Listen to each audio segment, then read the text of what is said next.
Hey guys, tonight we're stepping softly through the quiet alleyways of Constantinople. Not the shining marble fantasies from those dusty scrolls, mind you, but the real ones. The ones slick with fish, brine spattered with the leftovers of pigeons and priests, echoing with the faint hiss of oil lamps and the occasional heretical sneeze. Tonight you'll be following the life of a man whose daily ritual is half alchemy, half punishment, and entirely sudsy. A Byzantine soap maker. His name is Orestes. His back hurts. His eyebrows are uneven. And if you've ever thought your job was thankless, well, he once received a thank you note written in sheep's blood. It was meant for someone else, so before you get comfortable, take a moment to like the video and subscribe, but only if you genuinely enjoy what I do here. And hey, I'd love to know where and when are you listening from? Are you tucked under a weighted blanket in Boston or hiding from your cats in Brisbane? Now dim the lights. Maybe turn on a fan for that soft background hum, and let's ease into tonight's journey together. It begins like most of Orestes' days, with something wet. His feet, to be exact. It is not raining. The roof is fine, well, no worse than usual. And yet there it is, cold, inexplicable wetness right at the edges of his heels. Orestes stirs under a linen sheet that has seen more historical upheaval than the entire Council of Nicaea, and sighs through his mustache. He sniffs the air. Goat. Definitely goat. He blinks slowly at the low, smoldering light of the oil lamp hanging from the wooden beam above, where it's been threatening to fall for at least 6 years. The pillow beneath his head is slightly damp too, which would be concerning, except this happens at least twice a week and nobody's died from it yet. In the corner, a bundle of blankets makes a snorting noise. This is his wife, Helena, or possibly the cat. It's early and his vision is still assembling itself. He sits up, scratches his scalp in a way that might be strategic or might just be habit, and nudges the bundle with a toe. A groggy voice mumbles something about flower beetles and the patriarch's niece. Then silence again. Orestes pulls on his tunic mended 12 times and featuring a tiny embroidered lion that Helena insists is a dolphin, and steps into his sandals. One strap breaks immediately. This is normal. He ties it back together using what might be a fig stem or part of a previous sandal. A man adapts.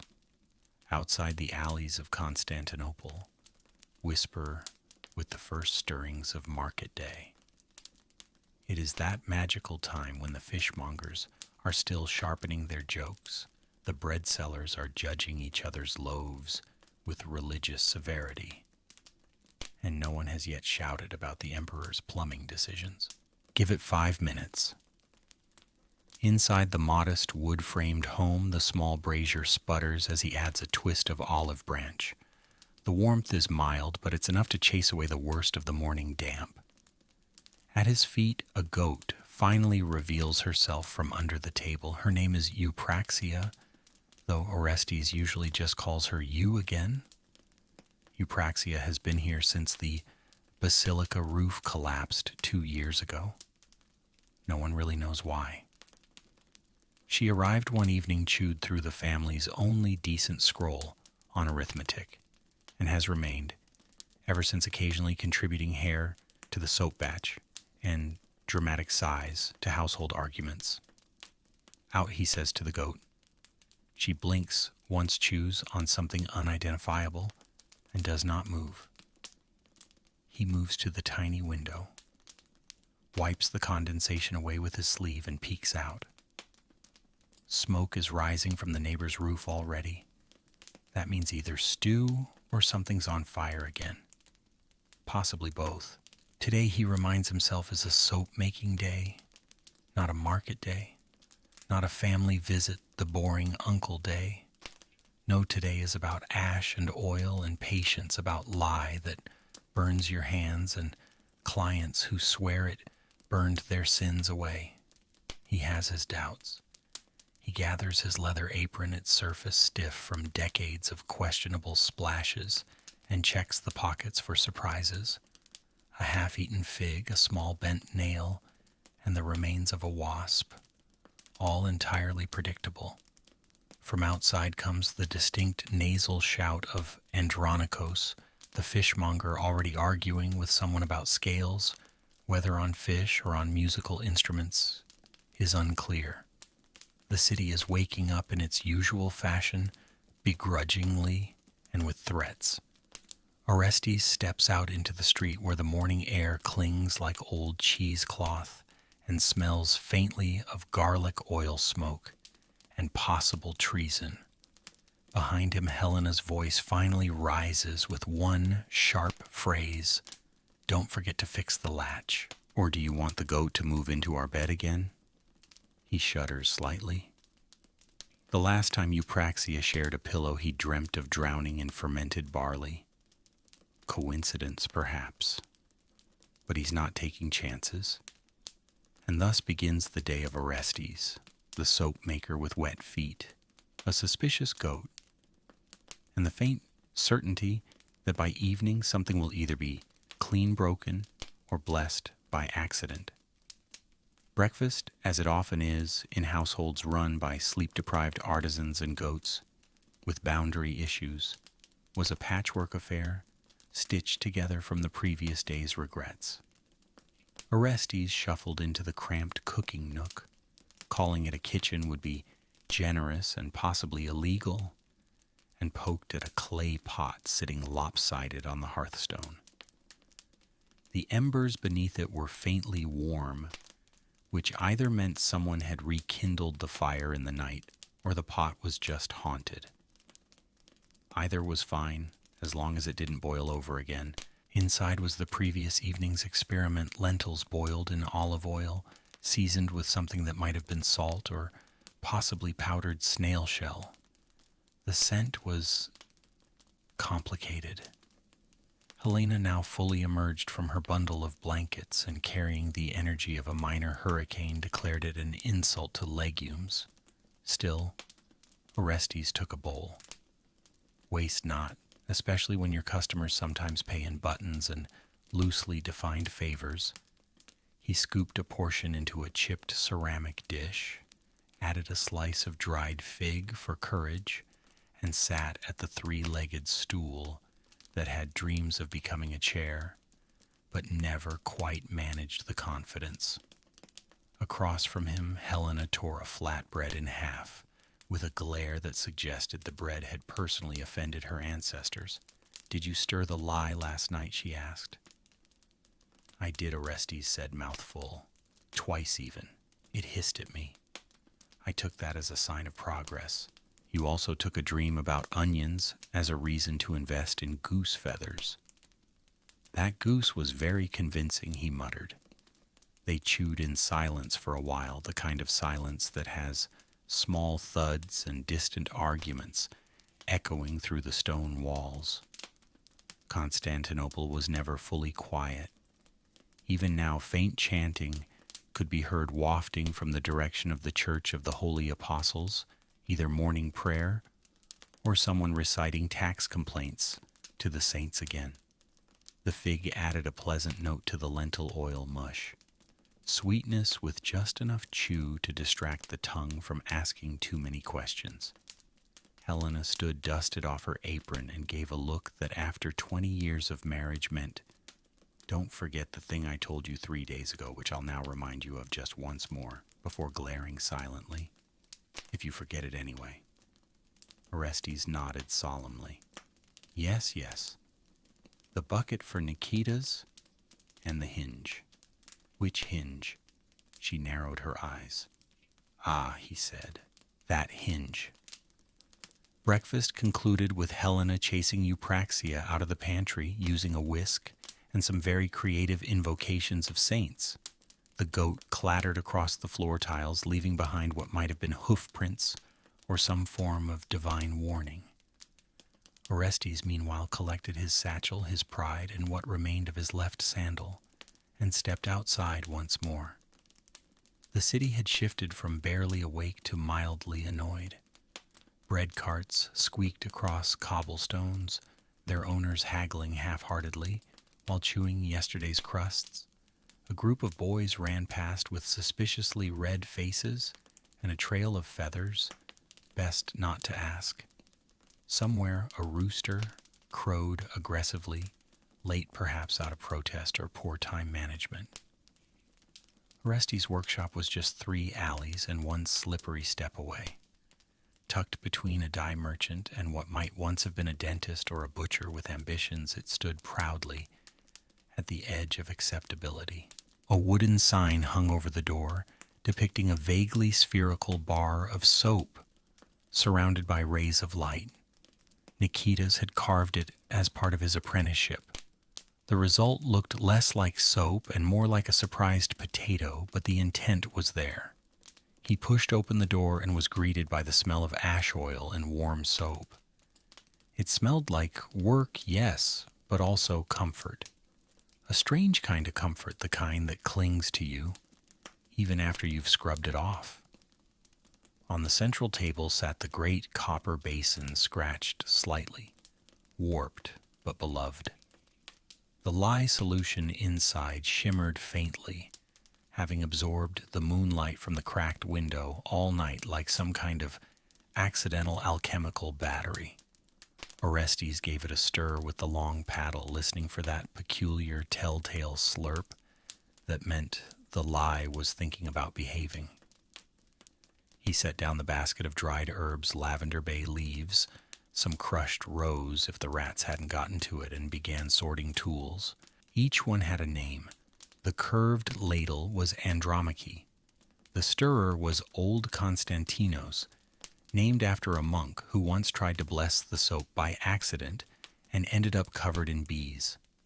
The measuring spoons were affectionately referred to as the triplets, though one had clearly been replaced by a bent thimble. He sighed, adjusted the apron around his middle, and whispered a prayer not to the saints, but to the soap itself.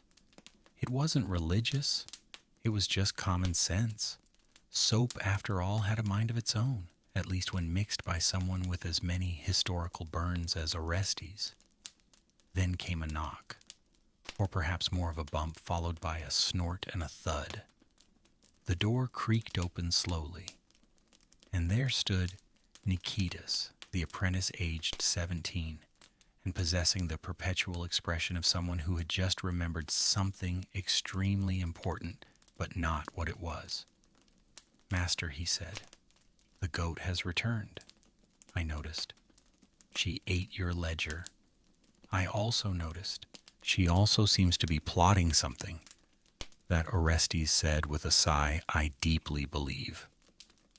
Orestes didn't turn around right away. The soap paddle in his hand demanded a certain level of reverence, or at least attention, lest it fling lye across the ceiling again. That particular stain still bore a faint resemblance to St. John, which had caused complications with both the bishop and the wallpaper. Nikitas lingered in the doorway, cradling what might have once been the soap ledger, but was now mostly damp, hoof-punctured vellum. Eupraxia the goat stood behind him, chewing smugly on a length of rope that was, until this morning, part of the city's emergency laundry line. She blinked. Why, Orestes asked calmly, was the door unlatched? Nikitas shuffled his feet. "I was airing out the garlic press. It smelled judgmental. You've been working with me for almost 2 years, Orestes muttered, and still you treat garlic as if it's spiritually contagious. "I've had dreams," Nikitas said earnestly. "Bad ones. A head of garlic chased me through a basilica." It sang. Orestes didn't respond. There are moments when one must choose between correcting an apprentice or preserving the fragile truce of morning silence. He opted for the latter. He nodded at the goat. "She's watching you," I know, Nikitas whispered, And I think she wants the copper basin. I know. As if to confirm this, Eupraxia took one slow, determined step into the workshop, eyeing the soap vat like a general eyeing the last hill on the battlefield. Orestes raised the paddle in mild warning. "Try it," he said to the goat, "and I swear on my mother's mustache comb you'll spend the week tasting lavender." Eupraxia blinked again, pondered this, and trotted back outside to chew something more emotionally fulfilling. The morning, despite all threats of hooved sabotage, was finally underway. They began with the ash. Lie, the caustic soul of soap, came from ashes. Not just any ash, mind you, wood ash with a good pedigree. Olive tree ash was best, though the occasional almond or laurel offering had made surprising batches. Orestes prided himself on his ash blend. He called it Ash of Destiny. Nikitas called it Itchy Dust, Durbert III. They'd gathered it the week before, sweeping out the ovens of a sympathetic baker who claimed divine visions and used cinnamon bark as firewood. Whether this added anything to the lie's properties was hotly debated. Some claimed the soap from that week smelled faintly of holiday pastries. Others claimed it burned less. Helena claimed it had made her elbows rebellious. The ash was soaked in water to create lye. Strong, dangerous, opinionated lye. It bit at the skin steamed under certain moons, and once had nearly taken off Orestes' left eyebrow. He still maintained that it grew back stronger. Others disagreed. Nikitas handled the stirring. Orestes supervised, occasionally making comments like "too fast" or "not with that hand." The young man tolerated this with the long-suffering patience of all teenagers, forced to apprentice in artisanal chemistry under a man who talked to his spoons. As the mixture warmed, it thickened slightly. A pale sheen appeared on its surface, shimmering like a frog with secrets. This was good. Possibly. Historians still argue whether Byzantine soap makers understood the exact chemical interactions they were performing or were simply guided by divine meddling and trial by goat. What if Nikitas said suddenly, "Soap bubbles are like souls escaping"? Orestes paused. Like tiny spirits, the boy continued, rising up into the heavens. What if we're cleansing more than skin? You've been talking to that street preacher again. Nikitas looked sheepish. Only a little. The one who yells about onions being the eyes of God. Nikitas nodded. Right. Orestes picked up a stirring rod and handed it to him. Twice the stirring. And no more theology until lunch. They worked in relative peace for a moment, interrupted only by the occasional fart of the lye mixture or Eupraxia banging into something outside with what sounded suspiciously like a stolen wine jug. Just then, from across the alley came a loud crash, a hiss, and a muffled expletive that may or may not have involved Emperor Leo the Wise and a very small donkey. Orestes raised an eyebrow. That he muttered is the sound of Basilides burning chickpeas again. Basilides was a neighbor of uncertain profession. Sometimes a healer, sometimes a street magician, occasionally a fire hazard. He ran a snack cart that specialized in foods no one asked for, such as boiled plums on sticks, and something he called ambrosial peas. These were chickpeas, doused in vinegar, set alight and thrown at passers-by with religious fervor. It was said that once one of his peas healed a woman's limp. It was also said the same pea had embedded itself in her shin and had to be surgically removed with fish bones. Orestes glanced at Nikitas, checked the window. The apprentice peered out. He's fine, a bit on fire. His cat's trying to help. Ah, loyal animals are hard to find. They returned to their work. The soap base was nearly ready. Olive oil would come next, thick and golden with that grassy scent that made the whole workshop smell like both prosperity and mild indigestion. That was tomorrow's job. Today was about perfecting the lie and surviving the mid-morning chaos. A pigeon crashed into the window, paused, and flew away again. Orestes didn't look up. "That one's late," he said. "Usually shows up during lunch." By the time the sun rose high enough to slant through the crooked window and set the soap vat steaming like a philosophical stew, Orestes was already regretting not reinforcing the workshop door with something stronger than stubbornness and a half-rotted latch. He was also regretting letting Niketas answer the knock that followed. The door creaked open with all the drama of an unpaid actor and revealed, standing in morning glory and bird droppings, their next obstacle, an extremely determined goat. Eupraxia had returned. Of course. She trotted in with the air of someone who owned the place and had merely been out for a stroll. Her hooves clicked cheerfully on the tile floor. Her beard was slightly damp. She smelled as usual like smoke and ambition. Niketas instinctively moved to intercept. "No," Orestes said without looking up. "Let her. It's easier if she thinks she's won." "She has won," Niketas whispered. "Yes," Orestes replied, "but sometimes she forgets." Eupraxia ambled toward the corner of the workshop, where a pile of lavender stems and failed recipe scrolls had accumulated. She gave the pile a sniff, determined it was beneath her, and flopped down dramatically with a sound that should not have come from a goat. It was part sigh, part fart, and part political statement. Orestes resumed his stirring, carefully monitoring the texture of the lie. This workshop, his haven, his battleground, his mildly cursed inheritance, was no stranger to personality. The walls leaned in like old gossips. The rafters sagged in sympathy. Everything had a name, and most of those names had a backstory no one wanted to hear twice. The ladle named Andromache was older than Niketas and had once been wielded in a soap-related duel that ended with a man being gently exfoliated into submission. The basin was called the Emperor, ironically. It had dents like war stories and a patch of green patina that looked suspiciously like cypress. And then there was the tiny bronze kettle by the hearth. Its spout slightly cracked, its lid always askew. Orestes had never named it.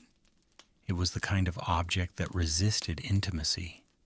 Still, it boiled water better than anything in the house, possibly due to fear. Niketas, meanwhile, had taken to rearranging the stack of drying racks by the door. This was not strictly necessary, but he did it every morning, insisting it improved the soap's alignment with divine geometry. "Did you read that in a book?" Orestes asked. "A dream, actually," Niketas replied. Orestes nodded, then quietly moved the racks back into their original positions when the boy wasn't looking. Today was a critical day in the cycle. They were preparing a new base batch, a pure, unscented olive oil soap, which would serve as the foundation for more elaborate variations, lavender mint rose ash, or the regrettable chamomile and fermented turnip experiment that still haunted Orestes' sleep. The lie was ready. It shimmered faintly thick as prophecy. Niketas fetched the oil. Orestes didn't buy his olive oil from the markets anymore. Too inconsistent. Too many olives pressed by people with grudges. He had a special arrangement with Brother Michiel, a monk with suspiciously glossy hair and a keen interest in emollients. Their deal was simple. Orestes got quality oil, and Michiel received small cubes of unscented soap to distribute as miraculous skin blessings. This arrangement had only backfired once when a nun washed her face, claimed to see Saint Theodora in the bubbles, and tried to canonize a bar of soap. Niketas returned with a clay jug. It was warm from sitting in the sunbeam, golden as melted candlelight. Orestes uncorked it and inhaled. Fresh, bright, a little too grassy, possibly from a new grove. Smells like regret and springtime, he muttered. They poured it in slowly.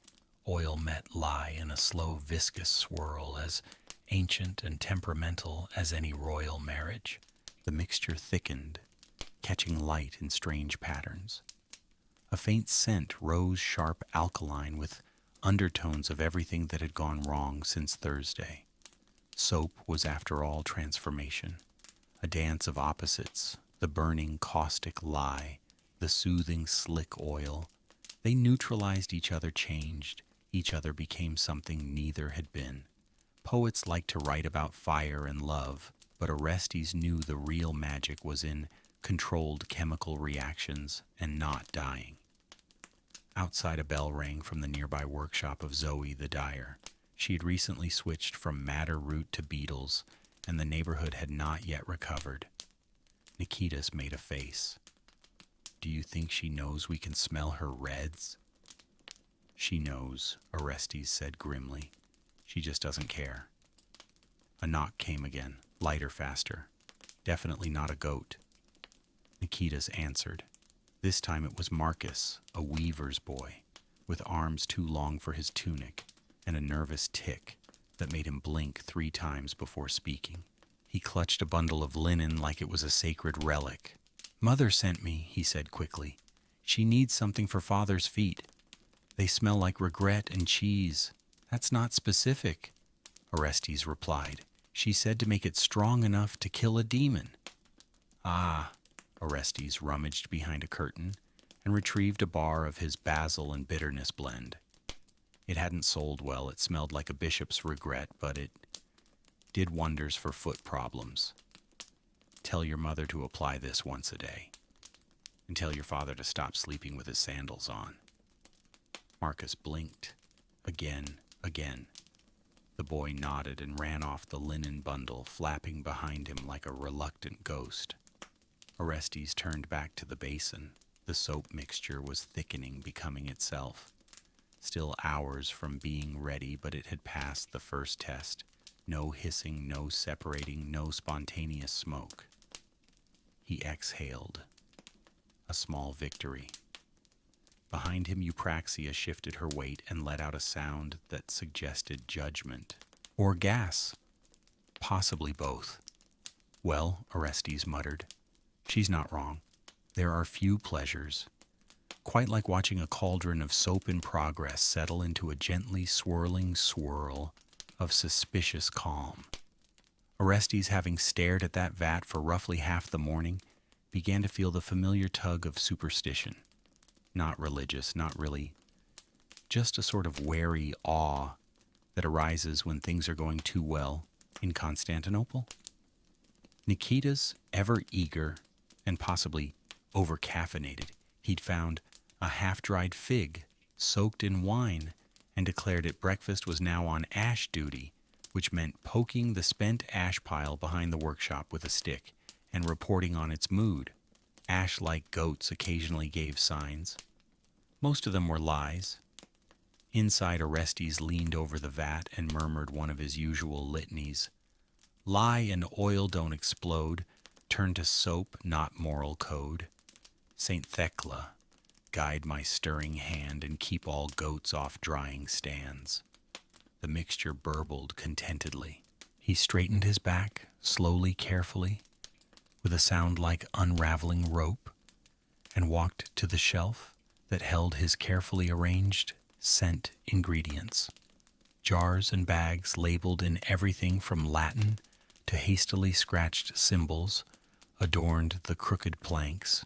There was dried myrtle crumbled rose hips and something labeled basil, probably. He picked up a bag of lemon balm, inhaled deeply, and sneezed violently. From the corner, Eupraxia flicked an ear in disdain, and then, just as he turned to place the herb back on the shelf, the door burst open with the theatrical flair of someone who had rehearsed the entrance in a mirror. It was Cleon. Now every town has a few. The neighbor who never knocks, always knows who's getting divorced, and insists on using the word urgently for things that are at best mildly inconvenient. Cleon had a voice like sand in hot soup, and a tunic that might once have been yellow, though now it resembled mustard after a plague. Orestes, Cleon cried, holding aloft a wooden tray that appeared to contain grapes. Is it an emergency? Orestes asked wearily, or a grape-related crisis disguised as one. The monks, Cleon gasped. They're changing the oil schedule. There was a long pause. Say that again, Orestes said, but slowly and with fewer dramatic pauses. Cleon dropped the tray onto the workbench, scattering grapes that tried quite earnestly to escape the situation. Brother Michael, your source, he says the olives are being harvested early this year. The drought. They're pressing everything before the equinox. Orestes stared at him. That's actually useful information. Cleon blinked. Really? Yes. Alarmingly so. I feel nervous. I brought grapes. I noticed. The issue was real, though. If the olive harvest came early, the oil he relied on might turn out green and astringent, unfit for soap. Or worse, Brother Michael might mix it with something odd again, like barley extract, and pretend it was an improvement. Thank you, Cleon, Orestes said, offering him a single cube of soap and a look that meant, please don't return for at least 2 days. Cleon took the cube reverently, as if it contained a secret he might one day decipher, and backed out of the workshop, muttering something about divine bubbles. Nicetas wandered in from ash duty, holding what appeared to be a very annoyed beetle on a stick. It was staring at me, the boy said. Put it outside. It might be a sign. It is, Orestes agreed. A sign we need better ventilation. With the workshop once more sealed against visitors, pests, and grape-bearing newsmen, they returned to their work. The lye oil mixture was nearly ready for pouring into molds, though in Orestes' case, molds was a generous term. They were old bread pans, wooden boxes lined with linen, and one rather noble amphora with a crack that made everything shaped like a duck. Nicetas fetched the big ladle. Andromache, the faithful stirrer, creaked with age as Orestes began the final mixing. The room filled with a thick, clean smell, earthy, oily, and sharp, with the faint bite of lye. It was during this moment of focus that the knock came. Again. Don't open it, Orestes said. Nicetas froze ladle in hand, another knock. Then a voice high-pitched, sing-song, and entirely unwelcome. Special delivery. By order of the High Office of Soap-Making and Associated Sanitary Matters. Orestes groaned. The guild inspector, he whispered, and then louder, Nicetas, hide the beetle. There was no time to clean, no time to fix the unlicensed drying rack, or disguise the questionable oil jar, labeled possibly sesame. He wiped his hands on his apron and opened the door. The inspector stood there, all feathers and scrolls. He wore a velvet hat too large for his narrow skull, and his expression bore the smug permanence of a man whose entire life had been spent telling other people how to store goose fat. I bring tidings of soap, the man said solemnly. We make soap? Orestes replied. That's rather the point. I meant tidings about soap, the inspector clarified, flourishing a scroll. Stand aside. He entered like a gust of judgmental wind, sniffed, and looked around as if trying to catch the workshop, in the act of being unsanitary. What's this? He asked, pointing to the goat. Apprentice Orestes said quickly. Foreign. He sniffed the vat. Bit sharp. She's new? Orestes said, gesturing vaguely at the soap. The inspector scribbled something on his parchment. Possibly a drawing of the goat, possibly heresy. Nicetas stood very still, holding the beetle behind his back. Eupraxia sneezed. The inspector cleared his throat. We will return. he said dramatically. At random, clean your corners, regulate your oils, and keep your apprentices from fermenting insects. With that, he swept from the room in a flurry of robes and vaguely lemony indignation. They stood in silence for a moment. Nicetas broke it. I think he liked me. Go wash your hands. The inspector's scent, a mingling of self-importance and distant pickles, lingered in the air long after he'd vanished around the corner, his scroll bouncing off one knee like a misplaced baton. Orestes, for his part, exhaled the kind of sigh usually reserved for funerals and miscounted tax payments. Nicetas peeked around the doorframe, still cradling the beetle, which had now developed the expression of a creature with gossip it couldn't share. Do inspectors ever come back the same day? He asked. Only if you insult their mustache or use the phrase regulatory dampness without context, Orestes replied, wiping his hands on a rag that had once been a tunic and now served as a textile of ambiguous purpose. Nicetas set the beetle gently on a windowsill. It did not thank him. The soap mixture mercifully had survived the encounter. No spilled lye, no startled goats diving into the basin, though Eupraxia had made a valiant if quiet approach during the commotion and was now licking the drying rack with subtle menace. Let's finish the pour, Orestes said. They ladled the mixture carefully into their various molds, shallow wooden trays lined with linen, the cracked amphora, still duck-shaped, and a set of cube molds he had inherited from an uncle who insisted on geometric purity in personal hygiene. Each bar would take days to cure, days of turning sniffing trimming, the kind of patient ritual that separated a true soap maker from an enthusiastic fraud, with a barrel and pour lighting. As Nicetas filled the last mold, he asked, Master, can I ask something? Orestes grunted assent. If someone eats soap by accident or say as part of a ritual, what happens? Orestes didn't look up. Why? No reason. Did you eat soap? Nicetas looked thoughtful. Define eat. Chew and swallow. Oh, then no. Not exactly. There was a silence filled mostly by the sound of Eupraxia chewing on a pine cone and the subtle shift of several molds, cooling into firmness. Finally, Orestes said, You've been talking to that street preacher again, haven't you? Nicetas shrugged. He said the cleansing must be internal. And did he also say that vomiting lavender foam is a sign of sainthood? No. Then he's learning. Soap making, in truth, was less about alchemy and more about compromise. You wanted it to lather, but not too much. You wanted it to smell pleasant, but not like someone had spilled a monastery's herb garden into your nostrils. You wanted customers, yes, but not the sort who demanded it fix marital problems or silence annoying neighbors. There was, in fact, one such customer. Her name was Eugenia, and at that precise moment she was standing outside the shop. The knock was sharp, purposeful, with undertones of judgment. Nicetas froze. Don't open it, Orestes said again. But Nicetas, fueled by youth and the false optimism of an unscarred soul, opened it anyway. Eugenia entered like a wind bearing scrolls and vengeance.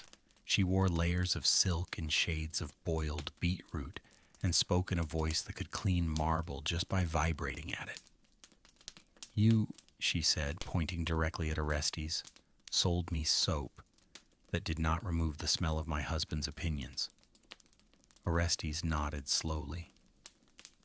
We do offer a bar for that, but it's made of salt and despair and hasn't passed the ethics committee. Eugenia did not blink.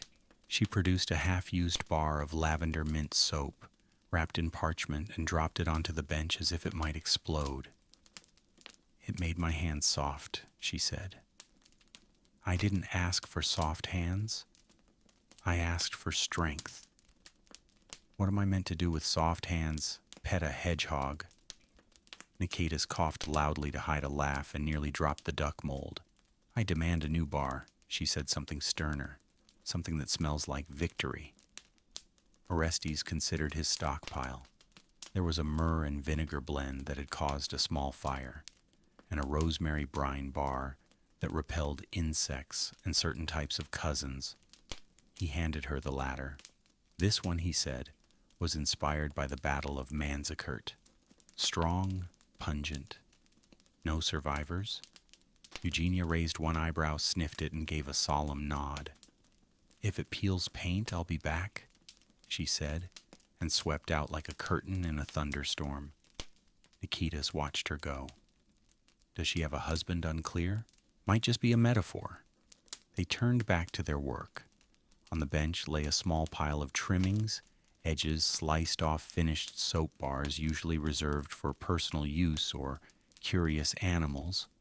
Orestes handed one to Nicetas. Try this, he said. It won't make you divine, but it might get the fig juice off your neck. Nicetas scrubbed a little on his wrist. It lathered faintly soft and earthy. It smells like... He paused. Honesty. That's the ash, Orestes said. Comes from a fire that burned too long and too loud. There was something in that, though neither of them pursued it. Outside the city was shifting into the noon rhythm, louder, more chaotic, filled with cries of market traders and arguments about fish taxes. Inside the soap cooled, and the goat dreamed of invading Rome. By midday, the light slanting through the warped window panes had taken on that syrupy, unforgiving quality that made everything and everyone look slightly sweaty and morally suspicious. The workshop air was thick with the scent of simmering herbs, half-cured soap, and whatever Eupraxia had tracked in from the neighbor's garden. Nicetas, to his credit, was still working, though his stirring had slowed from devoted apprentice to ancient mariner punished by the gods. He leaned on the long-handled paddle like it might give him spiritual guidance, or at least remove the ache from his spine. How long do we have to stir this? He asked for the third time that hour. Until it forgets it was once, lie, Orestes muttered, rubbing his lower back. Or until you pass out, whichever comes first. The afternoon portion of the soap-making process was a test of endurance will and whether the human wrist could rotate in both directions without becoming theological. Stirring was essential. It bound the fats, and the lye ensured the consistency held and helped the whole concoction develop that velvety thickness prized by merchants and monks alike.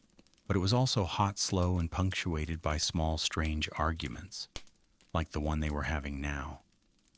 I still think sleep is a form of heresy, Nicetas announced, staring into the opaque swirl like it owed him answers. Orestes raised an eyebrow without lifting his head. Explain. Well, Nicetas said it's unnatural. You spend a third of your life doing nothing. What if dreams are just intrusive thoughts from another realm? Orestes considered this, scratched his beard, and then said, So is soap. By your logic, hygiene's a sin? I mean, it might be. Nicetas muttered. Some saints stank. Some saints also licked walls and thought birds were prophets. Pick your battles. There was a silence broken only by the thick gloop of soap batter sliding lazily around the vat and the distant sound of a lyre being poorly played, which meant only one thing. The bard had returned. Orestes groaned before the knock even came. The door creaked open with a theatrical flourish, and in stepped the bard, his real name long forgotten or intentionally erased.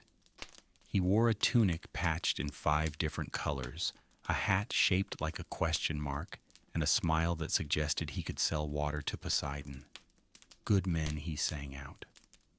I have returned from my tour of the outer forums. You were kicked out for singing about cucumbers again, Orestes said flatly. art is misunderstood. The bard sniffed. But fear not. I bring tales, tunes, and the promise of partial payment. He produced a shriveled onion from his sleeve. Is that for rent? Orestes asked. No, it's for dramatic emphasis. He tossed it in the air and caught it. For rent, I offer a ballad. You offered that last time, Nikitas whispered. And I rewrote the chorus, the bard said proudly. Now it rhymes honey with Byzantine economy.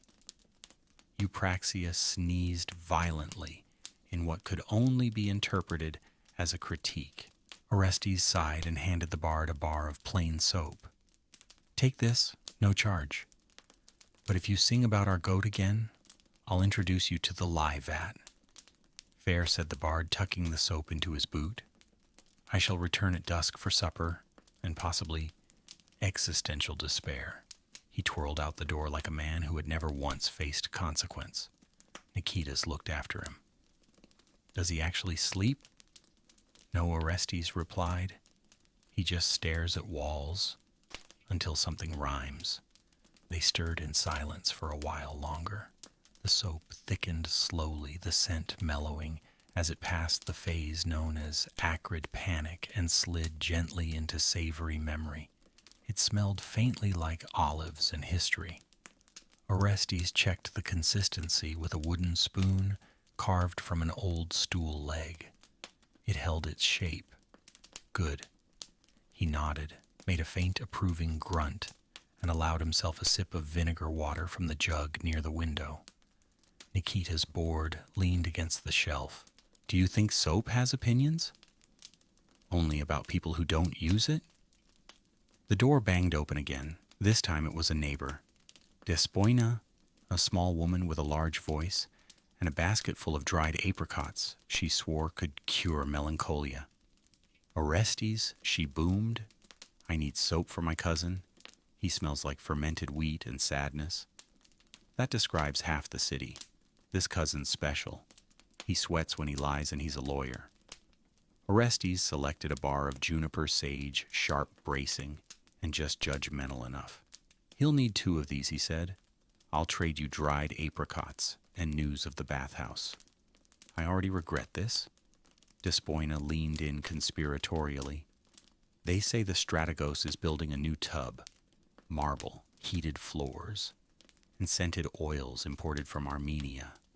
Fancy said Orestes, who still bathed with cold rainwater and optimism.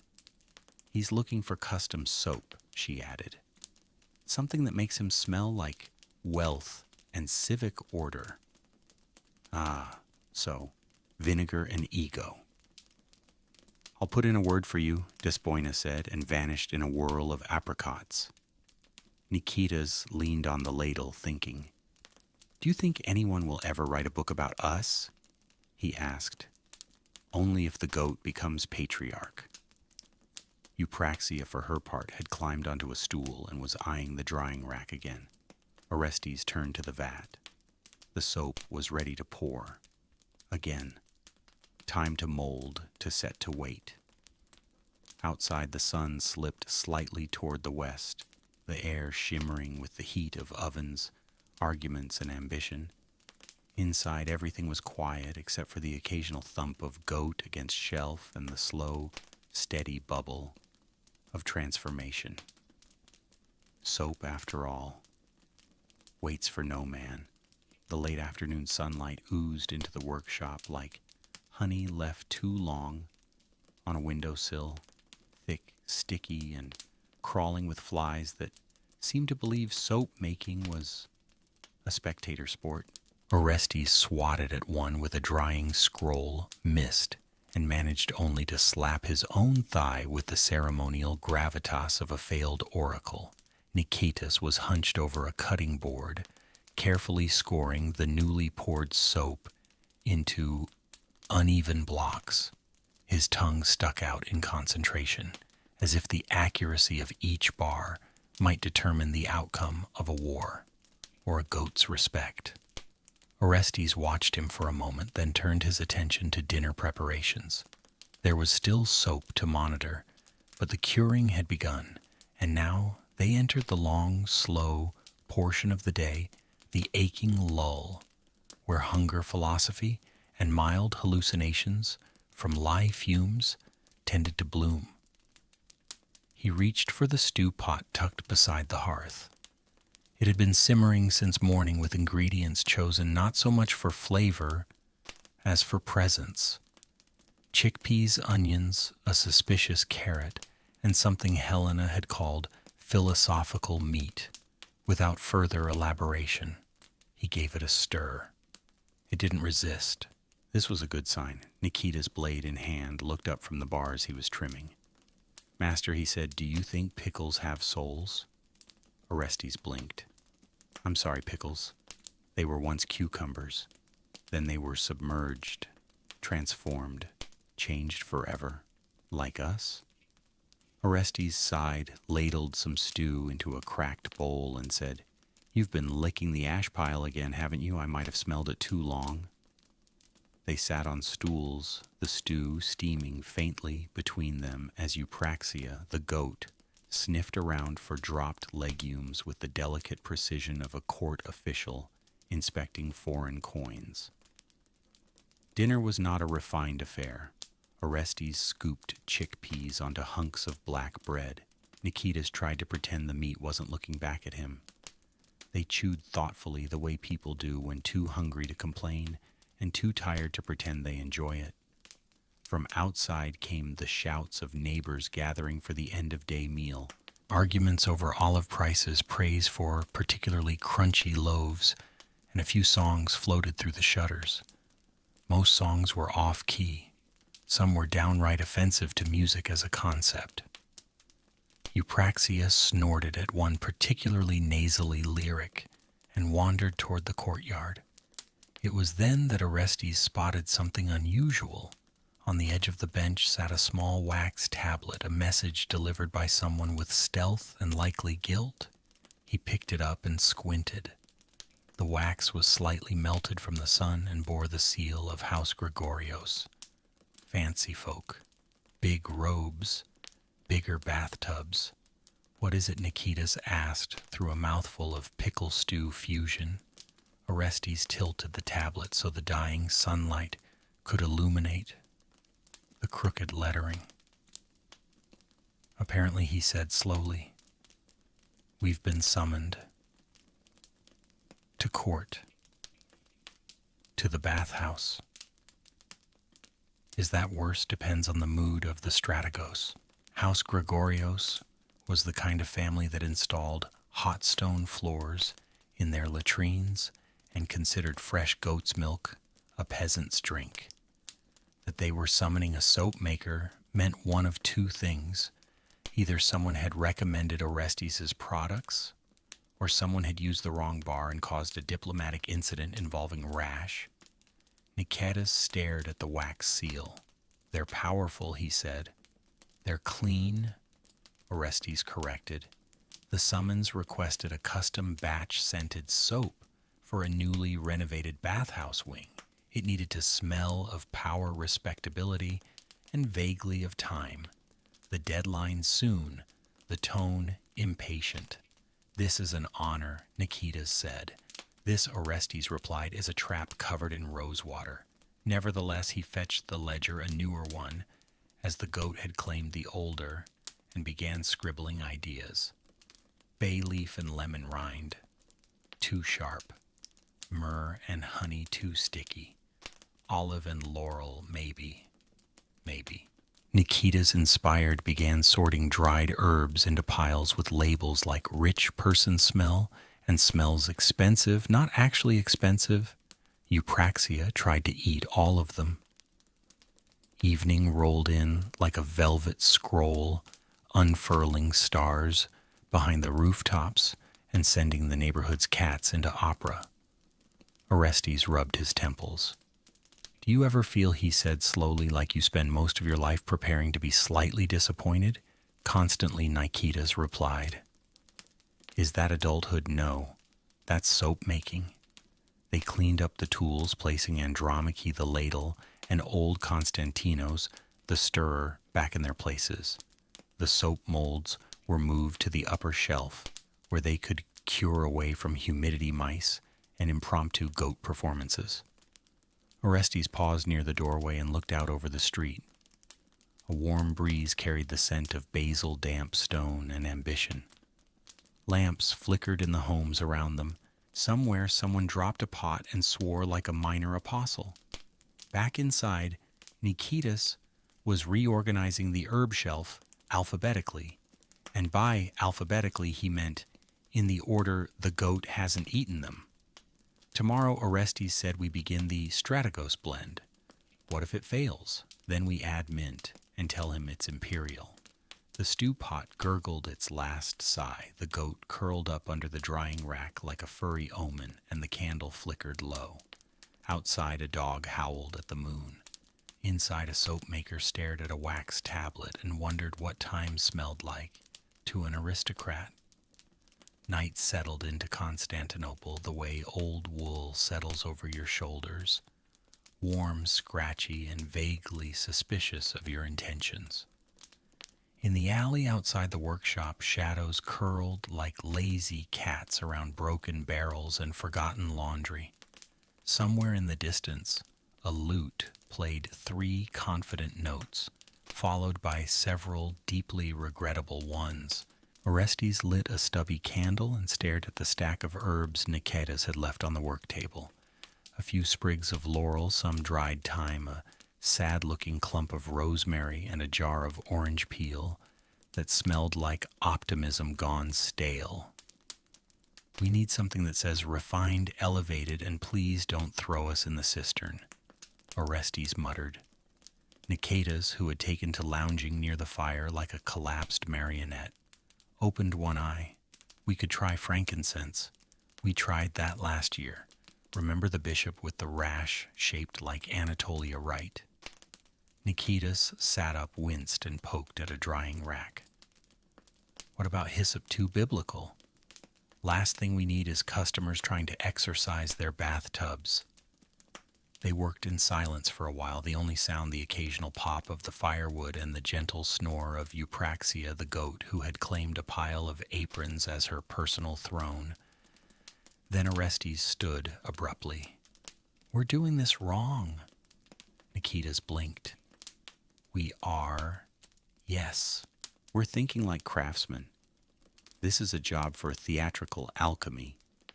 He pulled out a battered scroll labeled Ideas I Swore Never to Try Again, and blew off the dust. Among the items listed musk-scented lye jasmine and judgment bar, and the soap that smells like winning an argument. Here, he said, stabbing the scroll with his finger, bay leaf, a hint of clove, something resinous, maybe mastic, and just a touch of orange peel to confuse the senses. Nikitas raised an eyebrow. Confuse them into liking it, confuse them into thinking it cost more. By the time they had assembled the ingredients and started steeping them in warm oil, the room smelled like a well-dressed argument between a chef and a perfumer. The scent filled the space, pushing out the old soap fumes and lingering goat smell.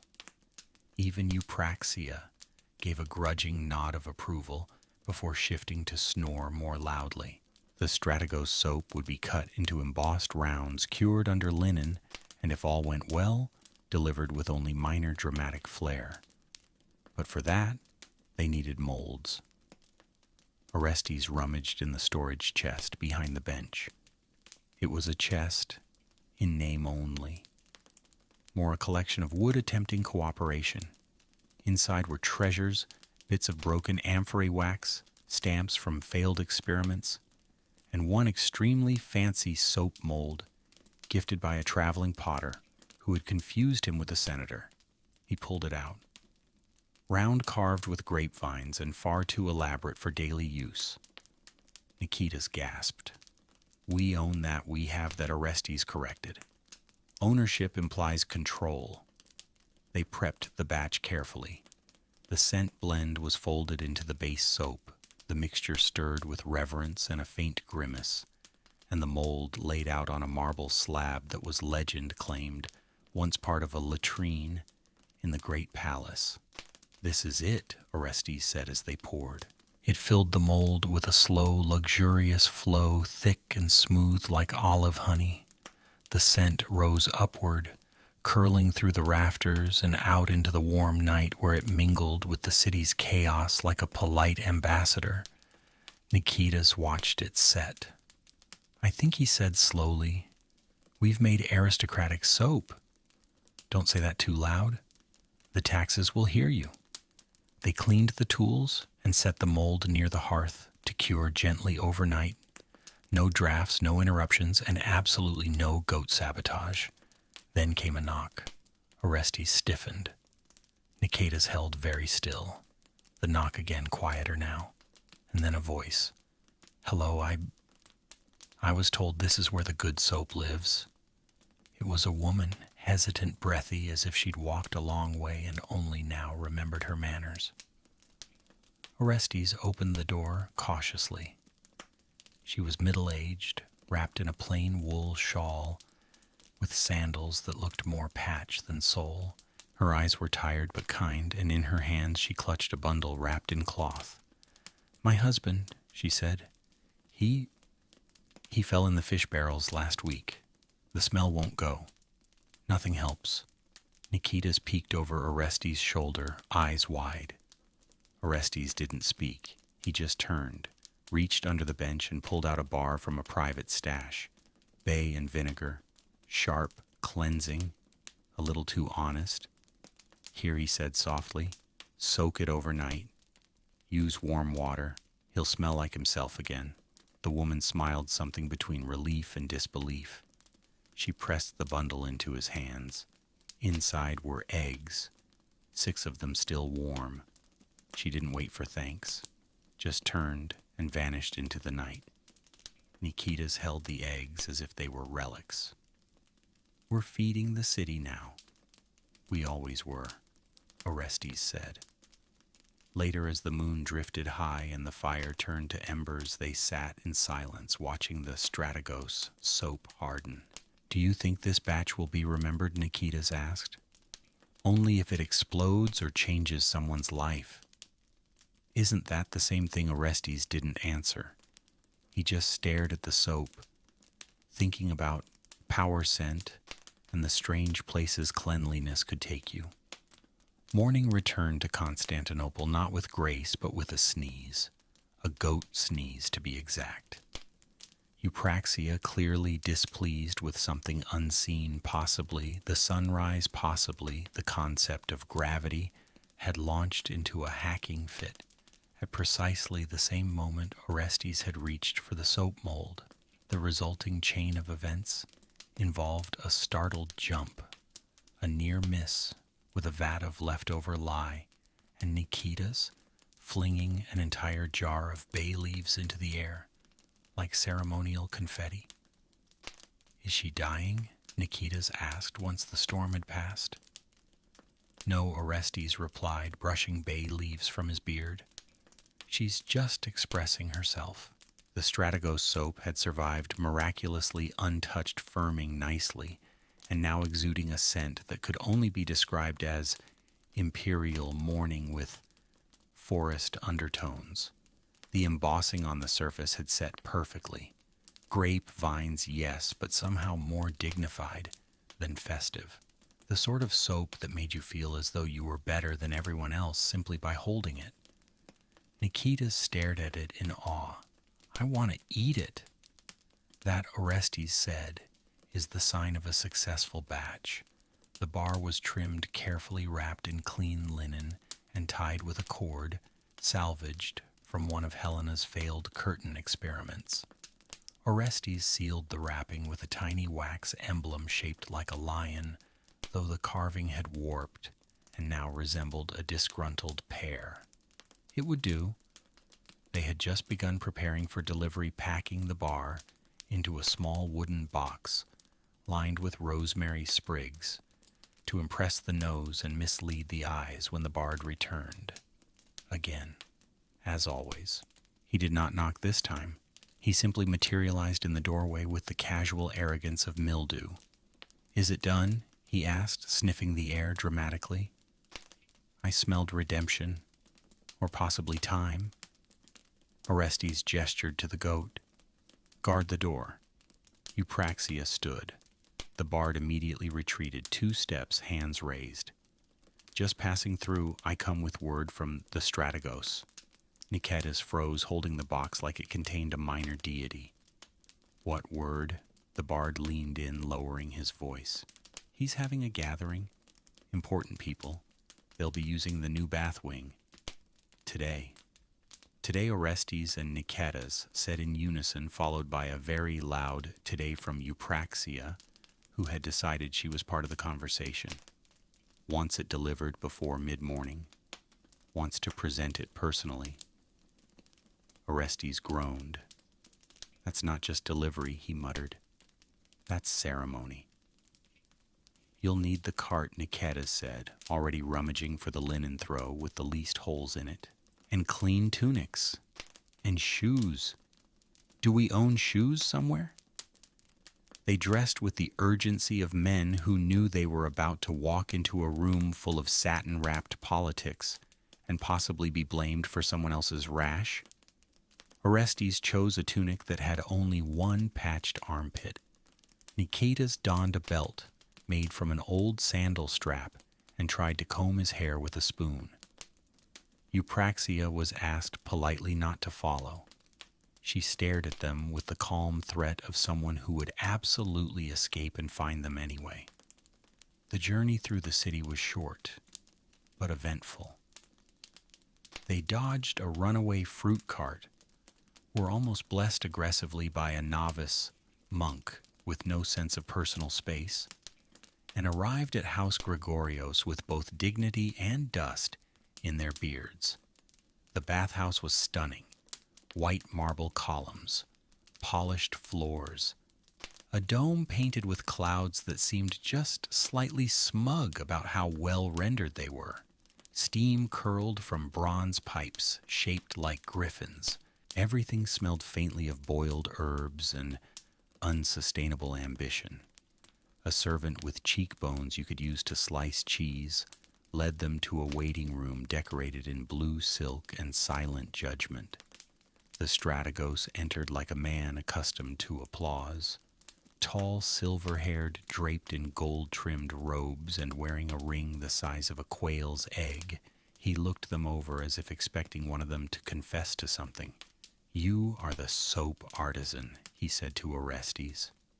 "I am the soap artisan," Orestes confirmed. "You've brought the blend." Niketas held out the box with both hands. The Strategos opened it with the care of a man diffusing a sentimental relic. He sniffed slowly, then again. Then once more dramatically. "Ah," he said. "Power, but softened. Like conquest, after diplomacy." He turned the bar over in his hands, admired the embossing, and nodded once. "This will do," he said. Orestes let out a breath he didn't realize he'd been holding since Eupraxia sneezed. "Leave it in the ceremonial basin," the Strategos said, gesturing toward a shallow stone dish filled with warm water and flower petals so pink they hurt the eyes. Niketas placed it carefully. The bar floated, spun slightly, and settled like a contented duck. The Strategos turned to them. "Your name, Orestes. You'll receive notice soon. If you're wise, accept it." He turned and left. They were escorted out quickly past statues of important-looking ancestors and through a corridor lined with golden hooks for hanging robes that cost more than their entire shop. Outside, they blinked in the sunlight, stunned. "I think," Niketas said slowly, "we just entered a new social class." "I think," Orestes replied, "we're about to be taxed for it." They walked home in silence, dusty, sun-blinded, and carrying the strange lightness of people who had done something right and didn't quite trust the feeling. When they arrived, Eupraxia was waiting in the workshop. She had eaten half a scroll. It was mercifully blank. Orestes stared at the half-eaten scroll. Eupraxia, the goat in question, looked up at him with what could only be described as profound indifference. There were shreds of parchment on her chin, and a smudge of ink on one ear, making her look like the world's least organized scribe. Well, he said, rubbing his temples. At least it wasn't a ledger. Nikita's peeked over his shoulder. Was it important? Hard to say.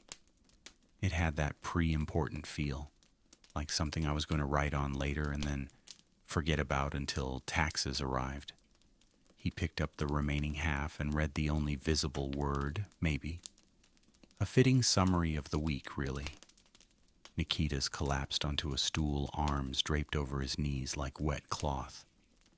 We did it, though, he murmured. The Strategos likes our soap. We might get orders, or sponsorship, or letters from his physician asking what we put in it. Orestes didn't answer. He just slumped beside him and stared out the window. It was the first quiet moment in 2 days. Even the city seemed to sense it. The alley was momentarily goat-free. No one shouted about fish or imperial tax law. No one tried to convert them, sell them lentils, or misinterpret their aura. In the stillness, the soap maker's thoughts began to drift. He thought about the batch they just delivered, about the hours spent mixing, stirring, waiting, about the way Nikita's had steadily improved his pores smoother, now his ratios more consistent, his questions only marginally deranged, about how Eupraxia had against all odds not eaten a single bar this time. It was in a quiet way, a miracle. I think we need new molds, Nikita said suddenly. Why? So I can carve my initials into one. Orestes raised an eyebrow. You want to sign your soap? I want the soap to know who made it. Orestes chuckled, then sighed. We'll think about it. They sat a while longer. The fire in the brazier had died down to soft embers. The air inside the workshop smelled like lavender, effort, and the faintest hint of citrus. Outside, the sun was beginning its slow descent, casting long shadows through the crooked alleyways, like a painter trying something dramatic. Then came a sound they both dreaded, a rap at the window. Not a knock, a rap. Rhythmic, rehearsed. The inspector, they whispered at once. Nikita's dove behind the herb shelf. Orestes grabbed the goat and placed her squarely in front of the door. Guard mode, he whispered. Eupraxia blinked, then let out a noise like a squeaky hinge giving up. The door creaked open slowly, revealing not the inspector, but Basilides, the local snack cart oracle, holding a slightly smoking bundle wrapped in leaves. Did someone here order holy chickpeas, he asked. No, said Orestes. Well, Basilides continued undeterred, I heard soap is made from ash, and I've got ash, and chickpeas, and a prophecy. Is the prophecy about chickpeas? Niketas asked, emerging cautiously. It's delivered by chickpeas. Of course it is. Basilides shuffled in, placed the leaf bundle on the workbench, and began explaining something about dream alignment and legumes. Orestes let him talk. It was easier than trying to argue, and besides there was a calmness in the room now that hadn't been there before. Even the goat sat still. The soap molds lined the upper shelf quietly, curing slowly, hardening into little monuments of a job done right. The Strategos blend sat alone in its ceremonial mold, destined for bathhouses and boudoirs, touched by nobles and sniffed by advisors who would nod with approval and have no idea how close that soap had come to being eaten by a goat.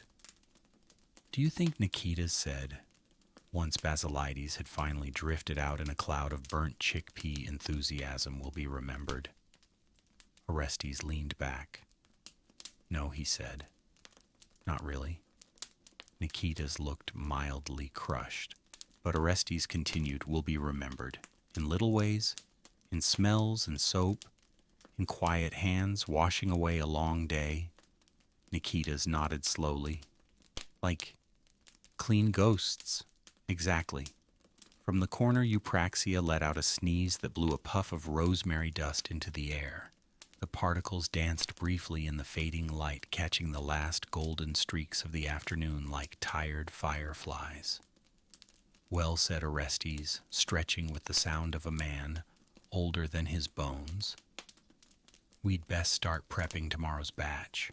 Already the rich sweat too, lad, and they'll want more soap to hide it. Nikitas grinned, stood, and fetched a clean apron. Orestes reached for a fresh scroll. Outside the city began to hum again, bells tolling, merchants calling cats, arguing over rooftops. The kind of noise you forget until it stops. The kind that reminds you life goes on. Loudly, colorfully, often too early in the morning. But inside this soap-streaked, goat-haunted little workshop, things were just quiet enough. For now, Orestes awoke the next morning with the distinct impression that something had gone terribly right, which was worrying. Nothing had broken overnight. Eupraxia had not eaten the drying rack, Nikitas hadn't set fire to the herbs in an attempt at aromatic inspiration, and no inspector had arrived bearing scrolls and scowls. The soap was curing quietly. The sky was clear. Even the stew pot hadn't moved, which meant no rodent visitors, no spontaneous fermentation, and no haunting. He sat up cautiously, half expecting a falling beam or small earthquake. When nothing happened, he dressed in silence and padded into the workshop, where Nikitas was already awake brewing tea that smelled suspiciously like last week's foot soak. "Good morning," Nikitas said cheerfully, holding out a cup. Orestes sniffed it, frowned, and accepted it anyway. Still not tea, still not poison. They drank in companionable silence, while watching the goat who had taken to sleeping beside the curing molds, as if they radiated warmth or authority. Perhaps both. "I had a dream," Nikitas said, staring into his cup. "Ah, always a good way to begin a day of labor. I was floating in a barrel of soap, and the stars were whispering ingredient ratios. That tracks. One of them told me to use nettle. I think it was Saturn." Orestes sipped his not tea and considered the idea. "Saturn has good taste. Just don't try to mix it with honey again." The shop slowly warmed with the rising sun, and the soap on the upper shelves began to emit its usual faint aroma, earthy floral, a little smug. Orestes went about checking the molds, tapping the sides, peeling back corners of cloth, like an anxious baker. The Strategos blend was firming perfectly. Its embossed vines were crisp, the scent had mellowed into something that whispered wealth rather than shouted it, and even Eupraxia hadn't tried to lick it in 3 days. He carefully turned the bar in his hand, holding it to the light. "It looks expensive," Nikitas said reverently. "It feels expensive," Orestes added. "It smells like someone who owns 5 tunics." They were admiring their own handiwork when the door opened, not with drama this time, but with the hesitant creak of someone who wasn't sure they belonged. A man stood there half in shadow, dressed in rough cloth, with shoes made more of hope than leather. He held his hat in his hands and looked as though he'd rehearsed 3 different greetings and abandoned them all at the last moment. He began. "I was told you might be able to help." Orestes glanced at Nikitas, who nodded and pulled out the apprentice's ledger. "Depends on the help," Orestes said gently. "My sister," the man said. "She's getting married. Tomorrow. We don't have much, but I thought I could give her something." He unwrapped a bundle from his satchel, a crumpled collection of coins, a brass button, and a neatly folded kerchief embroidered with a star. Orestes studied the items, then stepped to the shelf and pulled down a small bar rosemary and bay with a little citrus tucked inside for courage. A modest bar, but made with care. He wrapped it in linen, tied it with twine, and placed it into the man's hands. "Tell her it's for new beginnings," he said, and that it's strong enough for the days when they both forget to be kind. The man nodded quickly, eyes wet, and vanished down the alley before Orestes could say anything else. Nikita stared after him. "We don't even know his name. We don't need to," Orestes replied. "Soap doesn't ask who it's helping." They returned to work, but the mood had changed, softer now, gentler. The shelves of soap no longer looked like inventory. They looked like promises. Later that afternoon, they received a scroll sealed with the Strategos' emblem. Nicetas opened it with trembling fingers and read aloud, "The bathhouse reports unanimous satisfaction with the recent delivery. Courtiers remark upon the refined fragrance, and one unnamed noble fell asleep in the warm pool, muttering your name. Payment enclosed. Future commissions expected." Enclosed indeed was a coin pouch heavier than anything they'd handled in weeks. Nicetas gasped. "We're wealthy. We're temporarily above water," Orestes corrected. "We could get real shelves. We could get a real goat." Eupraxia stared at them unblinking. "Just kidding," Orestes muttered quickly. They tallied the earnings, set aside a portion for future supplies, and quietly argued over whether to invest in better soap molds or a cushion that didn't squeak like a dying bird every time one of them sat down. As the day wound to a close, a breeze crept through the window, stirring the scent of curing soap and optimism. The city hummed outside with the sounds of supper, being made neighbors greeting neighbors, and the occasional thud of something falling off a poorly built balcony. Nicetas leaned back, smiling. "We're doing it, aren't we?" Orestes nodded. "We are." A moment passed. "Do you think we should write a poem about soap?" "No." A short one, still no. They laughed. Even Eupraxia snorted, probably in derision, but still it counted. And so, with shelves lined in quiet success, coins hidden in a jar marked oregano, and a goat, mostly not chewing anything important, the soap makers of Constantinople eased into another peaceful evening. The next morning began as many good mornings in Constantinople did, with a philosophical crisis brought on by a spoon. Nicetas had been stirring the breakfast pot a combination of lentils, yesterday's regrets, and an ambitious sprig of thyme when the spoon bent. Not snapped, not cracked, bent gracefully as if it were reconsidering its career. "It did that on purpose," Nicetas whispered. Orestes looked up from his herb inventory, holding a handful of suspiciously round lavender buds.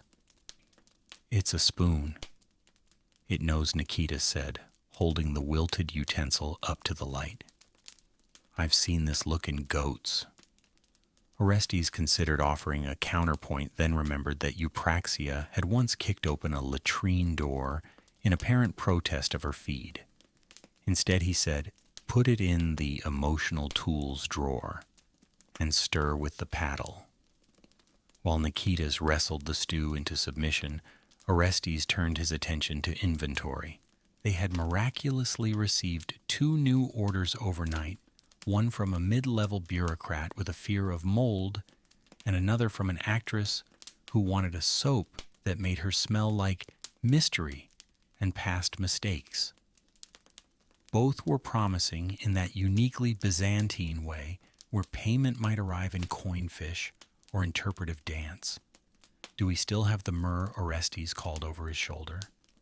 "No," Nicetas replied, "but I found something labeled possibly myrrh or beet paste." Perfect. That's at least half what she asked for. The shop had taken on an odd sense of calm since the Strategos commission.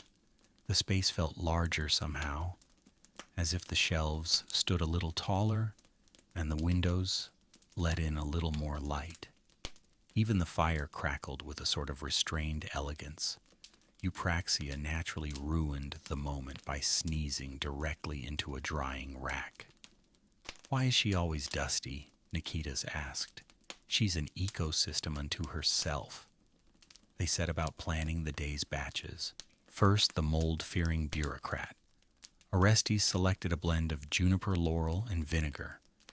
Not because it smelled nice, though it wasn't bad, but because it had the unique quality of smelling clean, in a way that suggested judgment. Next, the actress. Nikitas prepared a base soap using their standard olive and ash mixture, into which they planned to fold a rare edition rose petals dried in wine. They had been a gift from a passing trader who'd mistaken Orestes for a perfumer and hadn't waited around to be corrected. This soap is going to smell like heartbreak in velvet, Nikitas said proudly. It's going to smell like we're trying? Orestes agreed, which in Constantinople was often the same thing. As they stirred and measured and steeped and burned their fingers mildly, the conversation turned, as it often did, to dreams. I dreamt I was a bar of soap, Nikitas announced. Orestes didn't look up. Ah, a good one. I was traveling. People took me to temples and markets and once into a ship's galley. I saw the world. Then I was dropped in a latrine. Poetic. There were fish. In the latrine, yes. Well, Orestes said we are by the sea. He poured the rose-scented batch into their most experimental mold, a carved piece of wood shaped vaguely like a reclining philosopher. The carving had once been an attempt at St. Basil, but Helena had said it looked more like a man regretting lunch. They left the soap to cure, letting the mixture settle and bind, as it always did, quietly, stubbornly, with the confidence of a recipe older than 3 empires. Midday came and went with no customers, which meant either the city had burned down again, or they'd finally earned a day of quiet. They celebrated by eating figs and having a long wandering conversation about whether monks used soap or simply meditated the dirt off. Do you think there's such a thing as too clean? Nikitas asked, chewing on a seed. Yes, Orestes said, it's called politics. Then came a knock, not sharp, not urgent, just steady. Nikitas answered, and a child stood in the doorway, small with wide eyes and a smudge of ash on one cheek. She held out a folded note clearly written by someone recently betrayed by spelling. Orestes took it and read aloud. Dear Mr. Soap, sir. Mama says you made her smell like spring last week. She is crying less. Can you make one for my brother who has been sad since his chicken ran away? I have a stone and a feather. Love, Eleni. There was a long pause. Do we make chicken-soothing soap now? Nikitas asked softly. We do, Orestes said. Today we do. He rummaged through his herbs and found a blend used once before during a particularly difficult winter, a mixture of chamomile basil and the rind of a sweet orange. Helena had hoarded for holidays, warm, nostalgic, and oddly hopeful. As he stirred, he thought about the children who ran past the shop each day, about the customers who came in with coins or dried plums or nothing at all, about the quiet ways people tried to heal themselves through scent, through routine, through silly little rituals like washing one's face before bed. They poured the batch into a small mold shaped like a sunburst. It would harden quickly. Nikitas placed the girl's stone and feather beside it on the shelf. Do you think it'll help? He asked. I think Orestes said that when you have no chicken, and your brother is sad, and your mother smells like spring soap, is enough of a miracle. That evening they delivered it to the girl's door, left it wrapped with a note for your brother. May he feel brave again soon, and may the chicken return wiser. No one saw them leave it. And back in the shop, as the lamps flickered low and the goat snored like a broken bellows, Orestes scratched his beard and muttered, We should raise our prices. Nikitas nodded. After the chicken, By the time the week turned toward its sleepy conclusion, Orestes had reached the phase of mild prosperity that made him suspicious of door hinges. They had held for days. Nothing had creaked ominously. No screws had spontaneously leapt to freedom. The door itself had opened and closed like a reasonable piece of wood, not like a cursed relic. And this, in a soap maker's world, was perhaps the surest sign of impending chaos. Nothing good lasts forever, Orestes muttered as he stared at the hinge with narrowed eyes. Nikitas glanced up from his task relabeling herb jars with newer, increasingly specific titles, such as Rosemary That Got Judgy and Bay Leaves We Regret. What's wrong with the hinge? Exactly. Nikitas blinked. Is this another riddle? No. It's fear disguised as carpentry. Eupraxia, always attuned to existential dread and structural instability, chose this moment to walk directly into the doorframe. The hinge held. Now I am concerned, Orestes murmured. Still the day moved on. They had 3 new orders. One from a bookbinder who claimed his parchment supplier had gone spicy, one from a scribe seeking inspiration via lavender, and one from a woman who demanded soap that could help her son smell like a man, not an overcooked lentil.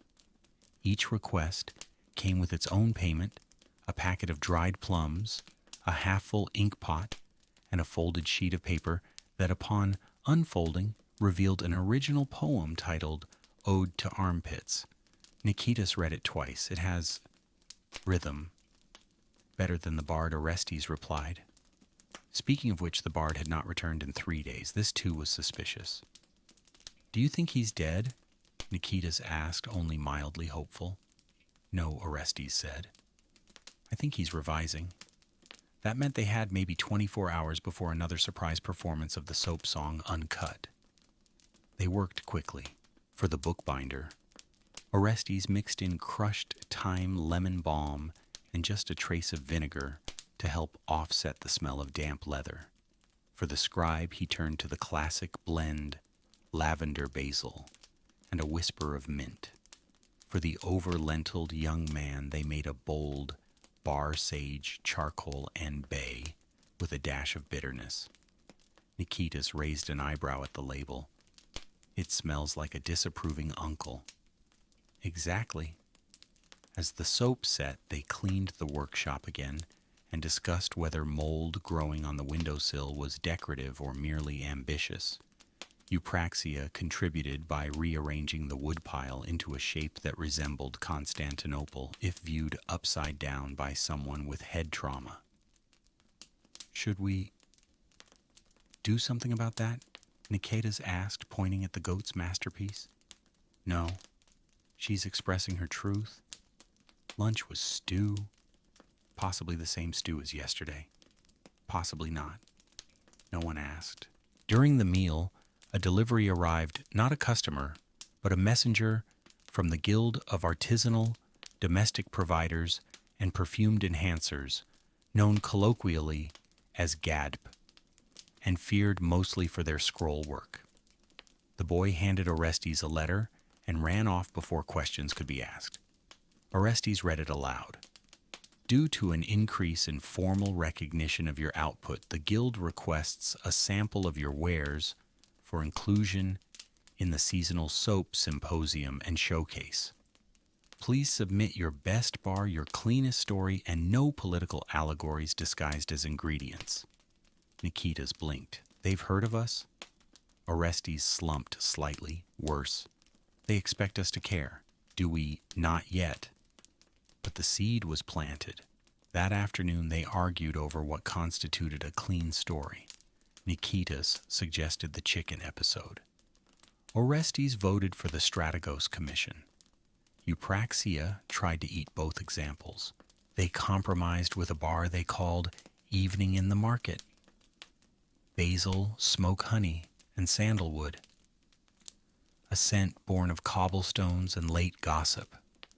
They poured it into their best mold, hand-carved by a potter who had gone temporarily blind from staring at polished marble too long, and set it aside to cure beneath a linen cloth printed with the vague outline of a dancing bird. Evening approached. The shadows grew longer. The air thickened with the scent of soap dusk and the slow surrender of daylight. Customers trickled in, an old widow who wanted something to help her remember her husband's scent. They gave her pine and beeswax, a fisherman's daughter asking for a bar shaped like a dolphin. They gave her a lump and told her to squint, and a monk looking for something to repel sinners, physically or spiritually. Orestes asked. Both. He left with a bar of mint and bitter orange, smelling like discipline and sore knees. As they swept the shop and counted coins, Niketas looked up and said, "We need a better sign. The one you carved has charm. It looks like a potato praying." Well, Orestes said potatoes need prayer too. They laughed. The shelves were full. The fire was steady. Even the goat for once was asleep and not plotting. And then the door creaked. The hinge groaned. And the bard appeared. "Behold," he cried. "I have returned." Orestes covered his face. "Of course you have." The bard strode in, holding aloft what appeared to be a lute and a rolled parchment titled "The Ballad of the Bath." "I have composed a 3-part harmony inspired by your soap." Niketas backed toward the herb shelf. "Does it rhyme? Almost. Does it scan? Barely does it mention the goat?" The bard paused. "Extensively." Orestes sighed. "Fine," he said, pouring 3 cups of watered wine. "But sing softly.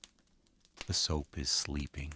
And in that strange little workshop, with soap curing on shelves and a goat dreaming of empire, the music began.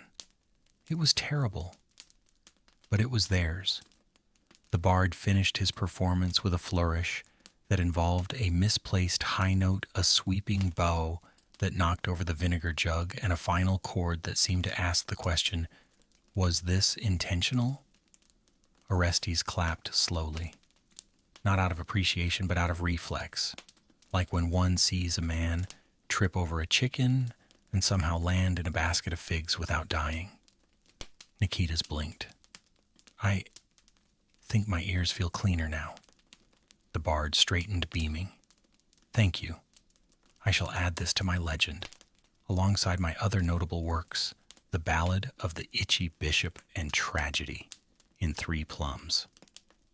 "You're getting better," Orestes lied gently. "Your volume is almost music. Art evolves," the bard declared, "like soap, which is why I've come with a proposition." "Absolutely not," said Orestes. "You haven't even heard it. I've lived near you for 3 years." "I have heard it. I'm still hearing it." The bard continued undeterred. "Imagine a joint venture. Soap and song. Every bar comes with a scroll lyrics to uplift the bather, inspire the washer, and confuse the emperor." Niketas was intrigued. "What if the soap bar sings while you wash?" "That's not how sound works," Orestes muttered. "Maybe not yet," said the bard ominously. Orestes, seeing no safe route forward, bribed the bard with a bar of rosemary mint and a crust of bread. "Sing this only to goats," he warned. "Understood," the bard nodded, tucking both into his sleeve before vanishing with a hum that trailed off into the alley like the ghost of poor decisions. The workshop returned to a blessed silence. Niketas resumed wrapping soap bars in linen, carefully tying them with twine. He'd developed a new system for packaging elegant knots, each one slightly different to indicate the scent blend. Orestes had no idea how he remembered them all. "You should write those down," he suggested. "I can't. The goat ate the guide." "Of course she did." They prepared a new batch for the seasonal soap symposium. the guild's big event where soap makers from across the city would come together to judge each other's lather in increasingly passive-aggressive ways. I've never been to a symposium, Nikitas admitted. It's like a wedding, but everyone's judging your hands. And your technique, and your lineage, and your scent preferences, especially those. Orestes rummaged through the herbs with the air of a man selecting armor before battle. What about marjoram? Nikitas asked. No. That's for funerals and goat hooves. What about nutmeg, too festive? Lemongrass. Orestes paused. That could work. They settled on a blend lemongrass sage and something called imperial moss, which might have been mold with ambition. The result was invigorating grounding and vaguely reminiscent of the inside of a temple shoe. Perfect. As the batch began to set, Nikitas leaned back and stared at the ceiling. Do you ever wonder if the soap knows us? Orestes didn't look up. If it does, it pities us. I think it loves us. We've kept it alive, cured it, shaped it. It's a bar of alkaline fat. Nikitas smiled. That's what people say about me behind my back. They both laughed, then grew quiet again. The fire cracked in the brazier.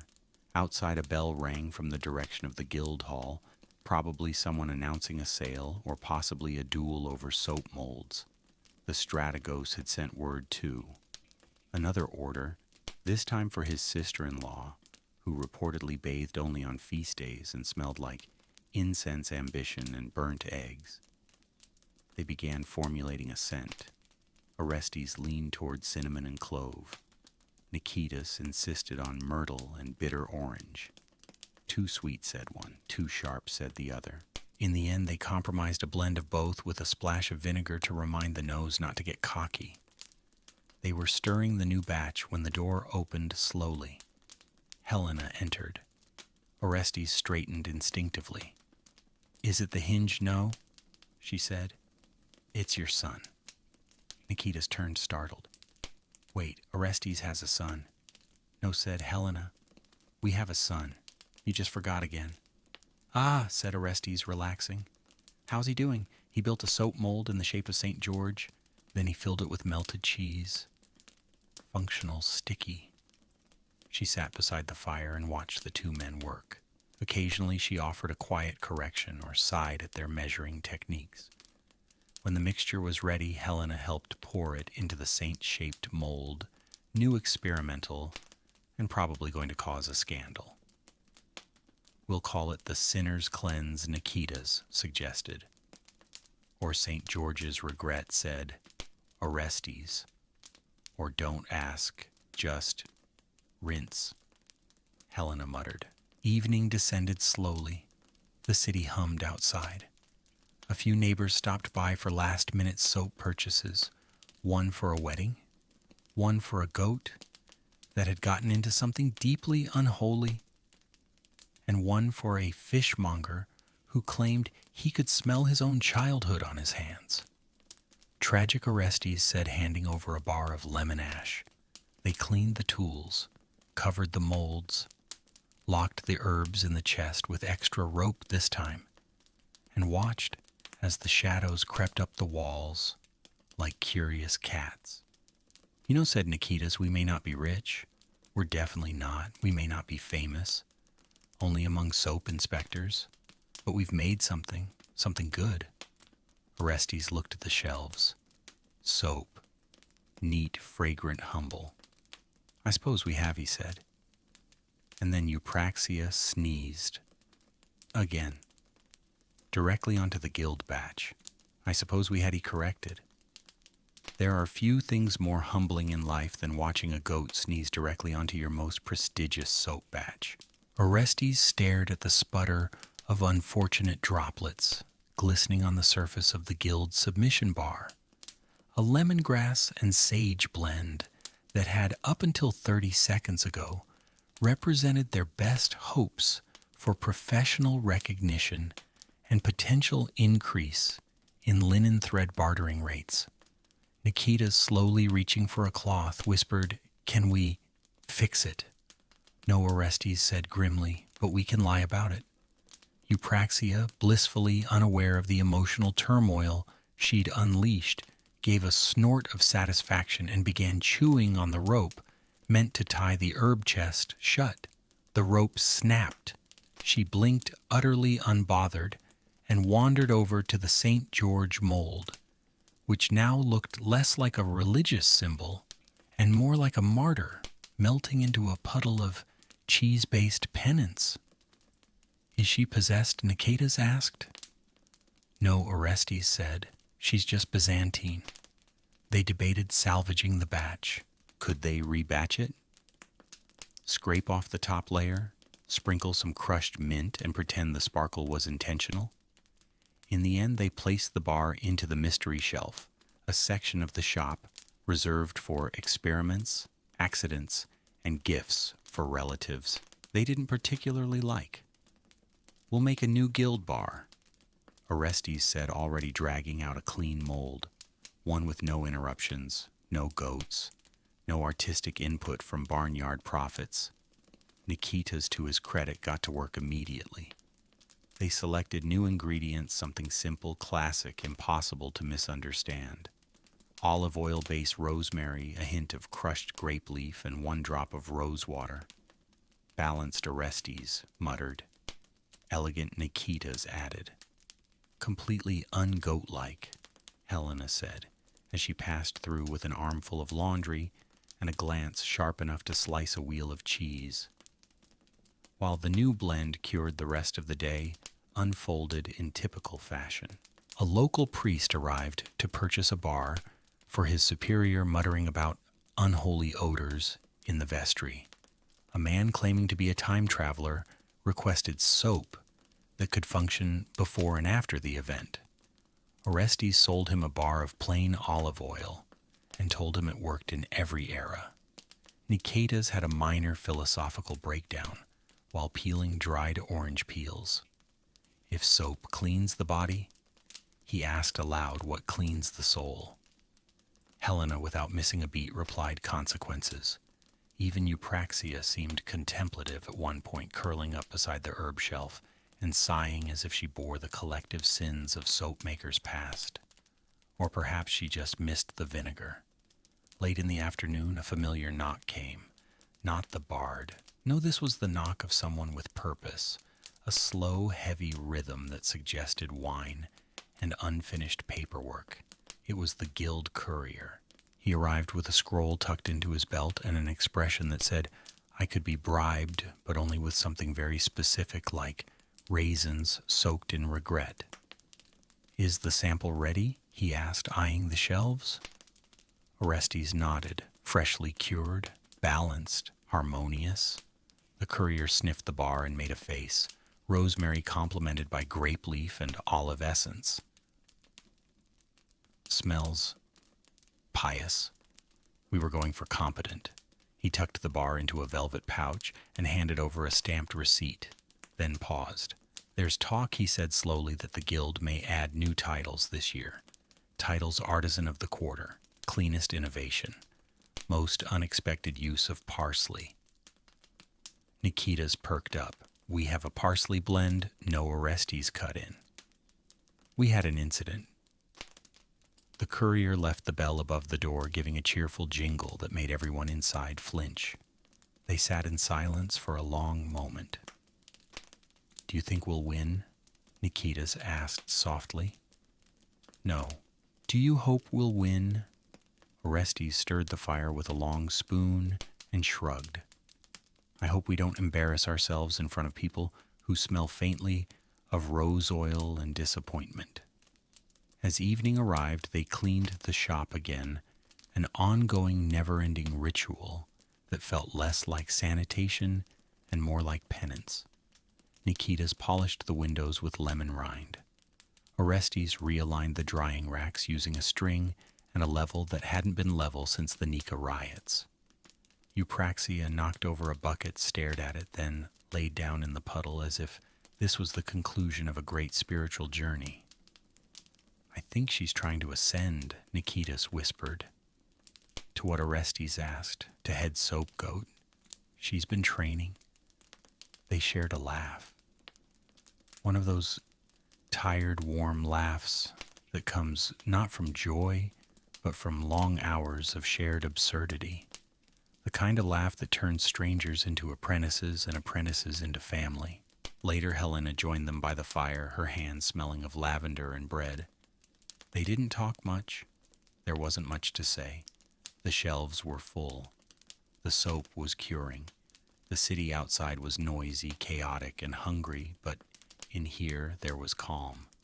Well, Helena said at last, even if we don't win anything, we've still got each other. Each other, Nikita's echoed. And this goat Orestes added.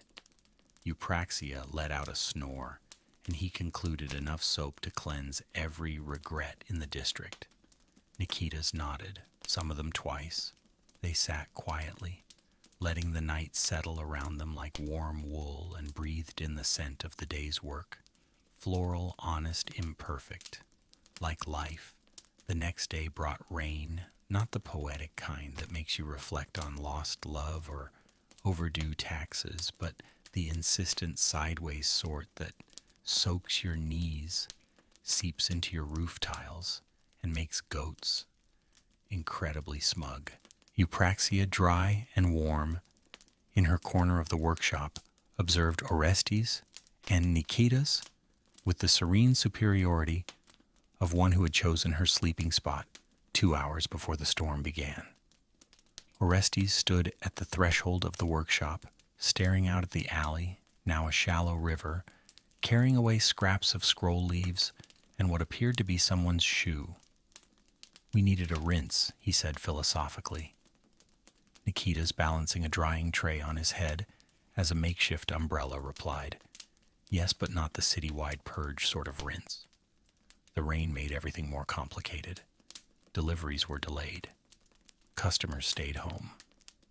And the goat, emboldened by their wet misery, attempted a slow and deliberate climb onto the herb shelf like a four-legged philosopher returning to her mountain. Get down, Orestes muttered without turning. Eupraxia paused, weighed the cost-benefit ratio, and sighed herself back to the floor. Inside the soap molds had absorbed the humidity like anxious poets. Some bars became softer than they should have. A few developed odd textures, one even resembled the bishop's left eyebrow. Nicetas ran his finger across the top of a rose petal blend and frowned. This one's weeping. So am I, Orestes replied. And for the same reason, they adjusted the curing racks, shifted the trays to higher shelves, and whispered soothing nothings to the particularly damp bars. A batch of lemon-thyme soap puffed up dramatically and then collapsed like a drama student denied a stage. I think this one died, Nikita said. No, Orestes replied. It just found out the guild event was moved indoors. Because yes, of course, just as the rain began to pelt the rooftops like heavenly beanbags, a new scroll arrived protected by wax and optimism, bearing the inevitable news. The soap symposium has been relocated to the inner bathhouse hall. Guests must arrive dry. All entries subject to dampness inspection. Bring no livestock. Nicetas looked at Eupraxia. Eupraxia looked back. Well said, Nicetas, someone's staying home. We'll bribe her with rosemary stems. We're out, then regret. They spent the rest of the day preparing for the event. The new guild bar, the perfect olive rosemary grape leaf blend, was buffed to a subtle shine and placed in a small cedar box lined with dried basil.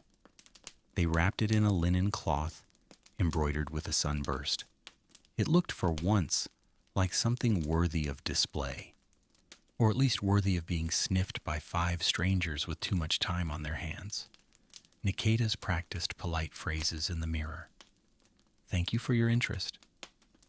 I do hope the lather meets expectations. No, the goat is not available for commissions. Meanwhile, Orestes prepared the booth setup.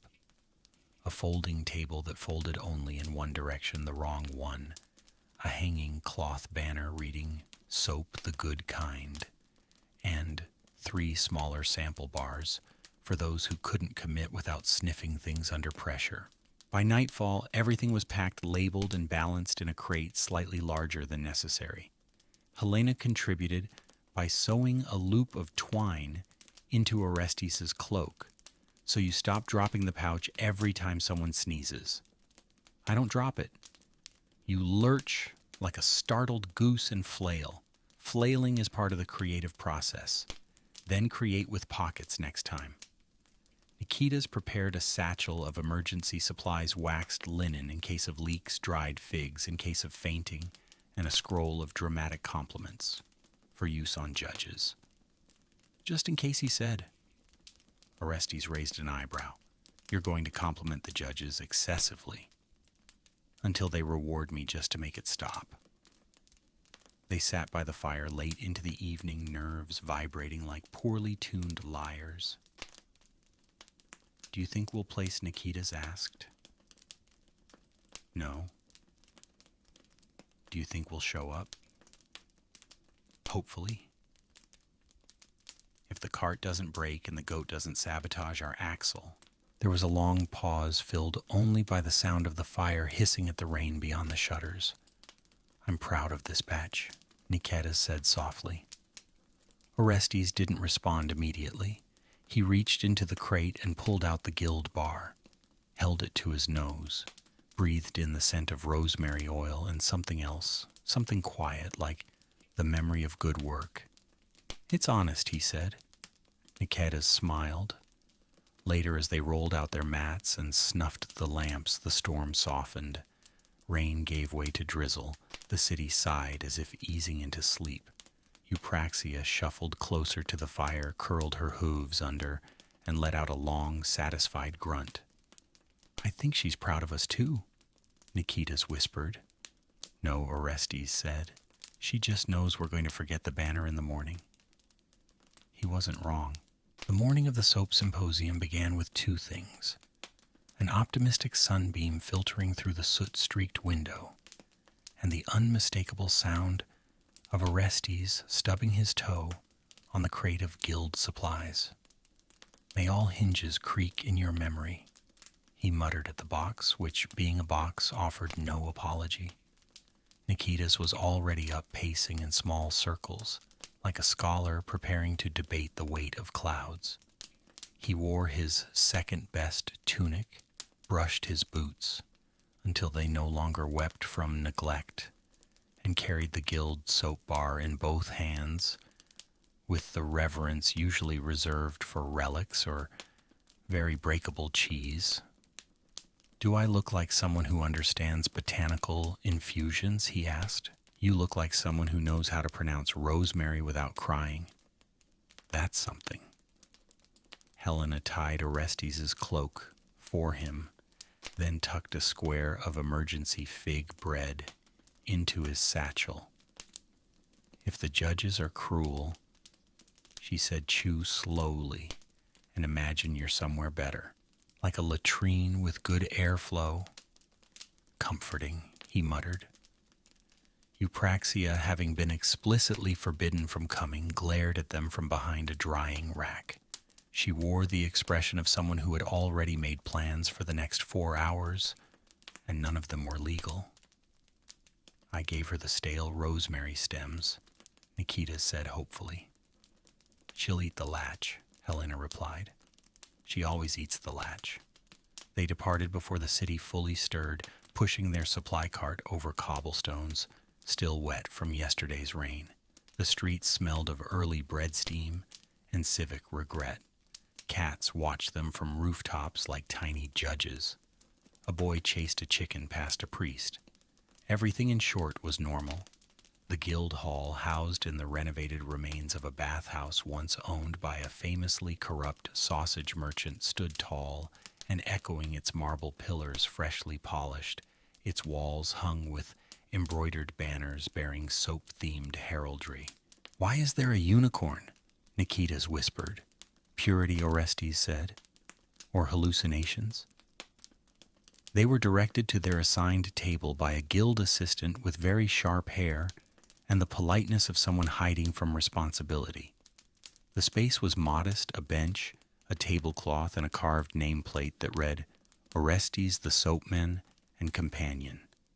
Nicetas stared at it. I am the companion. You are. I feel like a sidekick. Good. Now you'll survive longer in the story. Around them other soap makers bustled and preened. Some had elaborate displays with polished brass basins and hovering assistants in matching aprons. One group had built a miniature fountain that flowed with scented lather. Another handed out soap samples shaped like philosophers. This is a lot, Nikita said, watching as a woman demonstrated a bar that fizzed slightly when dampened. They're peacocking, Orestes said. It'll pass, like a fashionable rash. He set out their simple display, one bar of the olive rosemary blend, cut into 3 samples each tied with twine, a bowl of dried herbs, a hand-lettered sign clean in the way that matters. Nicetas raised an eyebrow. Poetic. I was going to write, cleanses regret. But it tested poorly. Judges arrived mid-morning wearing matching robes in a color best described as regal indifference. They carried clipboards, sniffed with authority, and spoke to each other in hushed tones, like conspirators deciding the fate of bread. Orestes watched them approach. One wore spectacles so thick they magnified his eyes to owl-like proportions. Another had fingernails that gleamed with recent polishing. The third looked like he hadn't smiled since Emperor Theophilos outlawed mimes. They arrived at the booth. The owl-eyed judge leaned forward. You are Orestes, I am. This is your entry. It is. Explain it. It's soap. A pause. Then, thankfully, Nicetas stepped in. It's olive oil, rosemary, and grape leaf, blended for balance. A scent of the familiar, but with a cleaner ending. The judges nodded. They sniffed. They rubbed. They murmured. Then came the question. What, asked the tallest, inspired this batch? Orestes didn't blink. Humility. Another pause. The owl-eyed judge scribbled something. The others nodded. As they walked away, Nicetas exhaled with the sound of a man releasing 12 hours of anxiety. Did we pass? We survived. Same thing, close enough. The rest of the day passed in a slow, fragrant swirl. Crowds came and went. Soap was sniffed, debated, praised, and gently insulted. Someone gave a speech on lie ratios that turned into a confession about his mother-in-law. A soap fight broke out between 2 vendors, arguing over who invented lemon ash. A goat briefly escaped into the hall. Orestes watched the chaos and smiled. We belong here, Nicetas whispered. Terrifying, isn't it? Near sunset, the judges returned. Not all the booths, just 3, and one of them was theirs. Orestes and Nicetas stood still as the owl-eyed judge unfolded a scroll and cleared his throat. In recognition of craftsmanship, scent, harmony, and restraint, in a field increasingly dominated by theatrics and goat-related incidents, he began, We present this ribbon. It was a modest thing, linen hand-stitched, stamped with the guild seal and the words, Most grounded soap. Nicetas blinked. We won. You grounded us, said the judge. I do that a lot, Orestes muttered.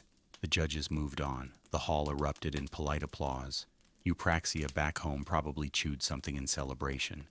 As they packed up, Nicetas held the ribbon like it might evaporate. We did it. Orestes looked at him, tired and proud. We really did. The return journey through the twilight streets of Constantinople felt different. Not because the roads were smoother, they weren't. Nicetas still tripped over a loose cobblestone and accused it of treason. And not because Eupraxia met them halfway home with twine tangled in her horns and a look that suggested she had recently committed and enjoyed a misdemeanor. No, the difference was something quieter. A kind of hush. The way people glanced as they passed, less out of curiosity, more like recognition. Someone murmured soapmen under their breath. Another nodded, as if they'd just confirmed a rumor about good lather, and on Orestes' belt, tied to a modest loop of faded twine, fluttered their ribbon. Most grounded soap. Nikita stared at it as they walked. "It's beautiful," he whispered. "It's linen," Orestes replied. "It's award-winning linen." When they reached the shop, Helena was waiting. Arms crossed, apron dusted with flower eyebrow, raised high enough to consult the moon. "Well," she asked. Nikita's practically burst. "We won, not first place," Orestes added, "but recognition." Helena read the ribbon, smiled slightly, then said, "I'm proud of you." And also the goat redecorated. Inside the workshop was a mess of hay drool, and what appeared to be the remains of a shoe, a brush, and a very stern letter from the inspector. Eupraxia was lying in the middle of it all, chewing on an unlit candle. "She missed us," Nikita said. "No," Orestes replied. "She punished us." They cleaned in silence, elbow deep in disorder, sweeping straw and broken dreams back into neat corners. The soap, thankfully, had survived. The gilt bar still rested on the shelf, wrapped in cedar and linen, now a relic. Something to point at when a customer asked, "Are you reputable? We've been ribboned." Orestes would say, "That's nearly noble." Nikita's insisted on hanging the award where customers could see it, just above the herb shelf, below the sign, and directly next to a slightly crooked painting of a goat in a bishop's hat. No one knew who had painted it. Some suspected the bard, speaking of whom a rap came at the window. A silhouette appeared, arms dramatically raised, tunic flapping in the windless night. Niketas groaned. "He knows."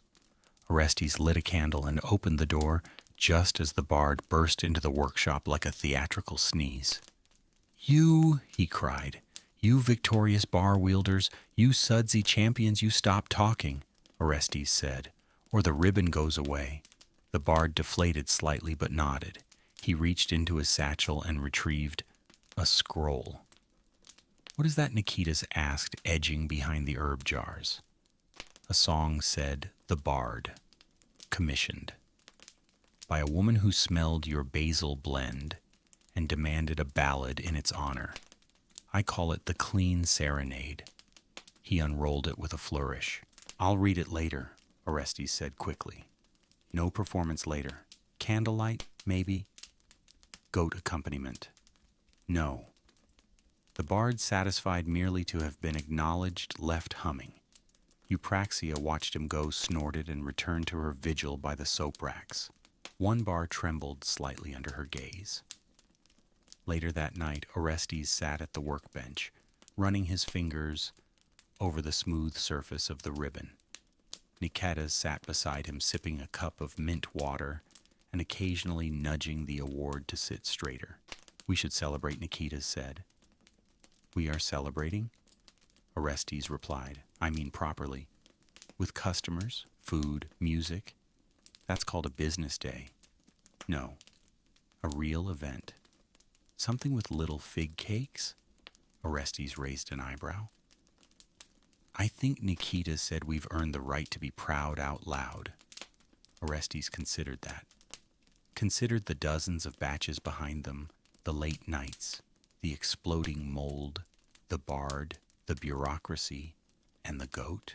He looked around at the shelves full but not crowded, at the fire still glowing softly, at his apprentice who was now more like a partner. "All right," he said. "One celebration." Nikitas whooped, startling Eupraxia into knocking over a tray of lemon ash test bars. "But after we refill the rosemary jar," Orestes added. They planned it then, late into the night. A soap maker's gathering. Nothing fancy. Just neighbors and friends, some dried fruit. Perhaps a storyteller, perhaps a new batch unveiled with ribbon in hand. They would clean the shelves, light every candle, and leave the door wide open. Let the city in. Let the scent of honest work drift out. And maybe just Maybe let someone else leave with a little more than they came for. The soap makers' gathering was set for the following Saturday, an act of optimism so profound that even the goat seemed briefly impressed. It wasn't meant to be grand. There were no parchment invitations, no carved signs or heralds announcing the event. Just word of mouth passed from neighbor to neighbor, and a few notes scribbled on the backs of receipts and tucked into bread baskets or under fish scales at the market. "You're inviting the fishmonger Orestes?" asked, mildly alarmed. "He's our best nose," Nicetas replied. "If it smells clean to him, it smells clean to everyone." They spent 3 days preparing. Helena scrubbed the floor with an enthusiasm that made the furniture nervous. Nicetas rearranged the herb shelf alphabetically, and then again by emotional resonance. Orestes fixed the door hinge, which immediately unfixed itself in protest. Eupraxia chewed through a decorative ribbon, a basket handle, and briefly tried to eat the guest list. But by sundown on the appointed day, the shop gleamed like a basil-scented dream. They lit every oil lamp candles tucked into nooks and sconces, turning the whole space into a warm constellation of flickering light and fragrant air. Bars of soap rested on linen-draped trays, each labeled in flowing script: Courage Blend, Quiet Mornings, Ashen Laurel Goatless, Fig Surprise. The ribbon-most grounded soap hung proudly on the front wall just above the shelf of experimental batches, each still in therapy for various reasons. Then came the people, first the neighbor's Despoina, with her loud earrings and a tray of lemon cakes. Cleon, the great man, holding a jug of conversational wine, and the old widow who brought a folded handkerchief and told Orestes she used his pine soap on the cat, and he seems holier now. Then came the curious passers-by, lured by scent and music. Yes, the bard arrived with a borrowed lyre and a promise to limit himself to only 2 original compositions. Even the inspector came. He lingered near the basil ash batch, pretended to sniff with disdain, and eventually slipped a bar into his sleeve when he thought no one was looking. Nicetas saw. Nicetas said nothing. By mid-evening, the workshop was full of chatter and candlelight. People wandered between soap displays, sniffing and asking questions, occasionally taking small wrapped samples. Helena poured fig wine. Someone played a flute. Someone else misquoted Aristotle and was gently corrected by the fishmonger. Eupraxia wore a wreath of bay leaves around her horns and sat like a philosopher's pet, accepting admiration and dropping pellets in approximately equal measure. Orestes stood near the back wall, arms crossed, watching it all. Nicetas joined him, chewing on a piece of spiced bread. "I think this is what success feels like," he said. "Feels a lot like sweat and goat hair." But with more compliments. They watched as 2 children giggled while testing the exploding lavender fizz bar, one of Nicetas's more controversial creations. The laughter echoed off the plaster walls. The room smelled like rosemary fig and possibly ambition. "You ever think about retiring?" Nicetas asked suddenly. Orestes snorted. "To what pickle making may be teaching. Writing a scroll, the philosophy of suds. No one would read it. I'd read it." A long pause. "I don't think I could stop," Orestes said. "Not really. This work, it's quiet, but it stays. People forget sermons, they forget speeches, but they remember the soap that made their hands feel whole again." Nicetas nodded, then leaned close and said, "The strategos is here. What just came in. Smells like cinnamon and power." Sure enough, the strategos stood near the citrus rack, flanked by attendants and exuding the kind of serenity only possible after 3 consecutive scented baths. He picked up a bar, turned it over in his hand, and gave a slow imperial nod. He approves, Nicetas whispered. Orestes shrugged. We're fine. We don't need him. But it's still nice. It is. Outside the wind picked up, lamps flickered, rain threatened. But inside the shop was safe, warm, clean. A place where strangers became neighbors, where mistakes became stories, and where soap, simple, honest, unglamorous soap, connected the edges of people's lives. As the crowd began to thin and the night curled around the shutters, Orestes looked over his small kingdom. Shelves slightly askew, a goat asleep in a pile of cedar shavings, an apprentice with ink on his sleeves and pride in his eyes, and everywhere the scent of things made not for profit or praise, but for usefulness, for dignity, for care. I think he said quietly, "We've built something real." "You did," Helena said behind him. "And you," Nicetas added. And the goat, Orestes, muttered. Together they blew out the lamps, one by one. People wandered off into the night, carrying soap bars like tiny blessings. And when the last guest left, and the last crumb was brushed into the fire, Orestes sat down on his old stool, let his back crack in protest, and looked around. Everything was still. Everything was good. The fire had gone low.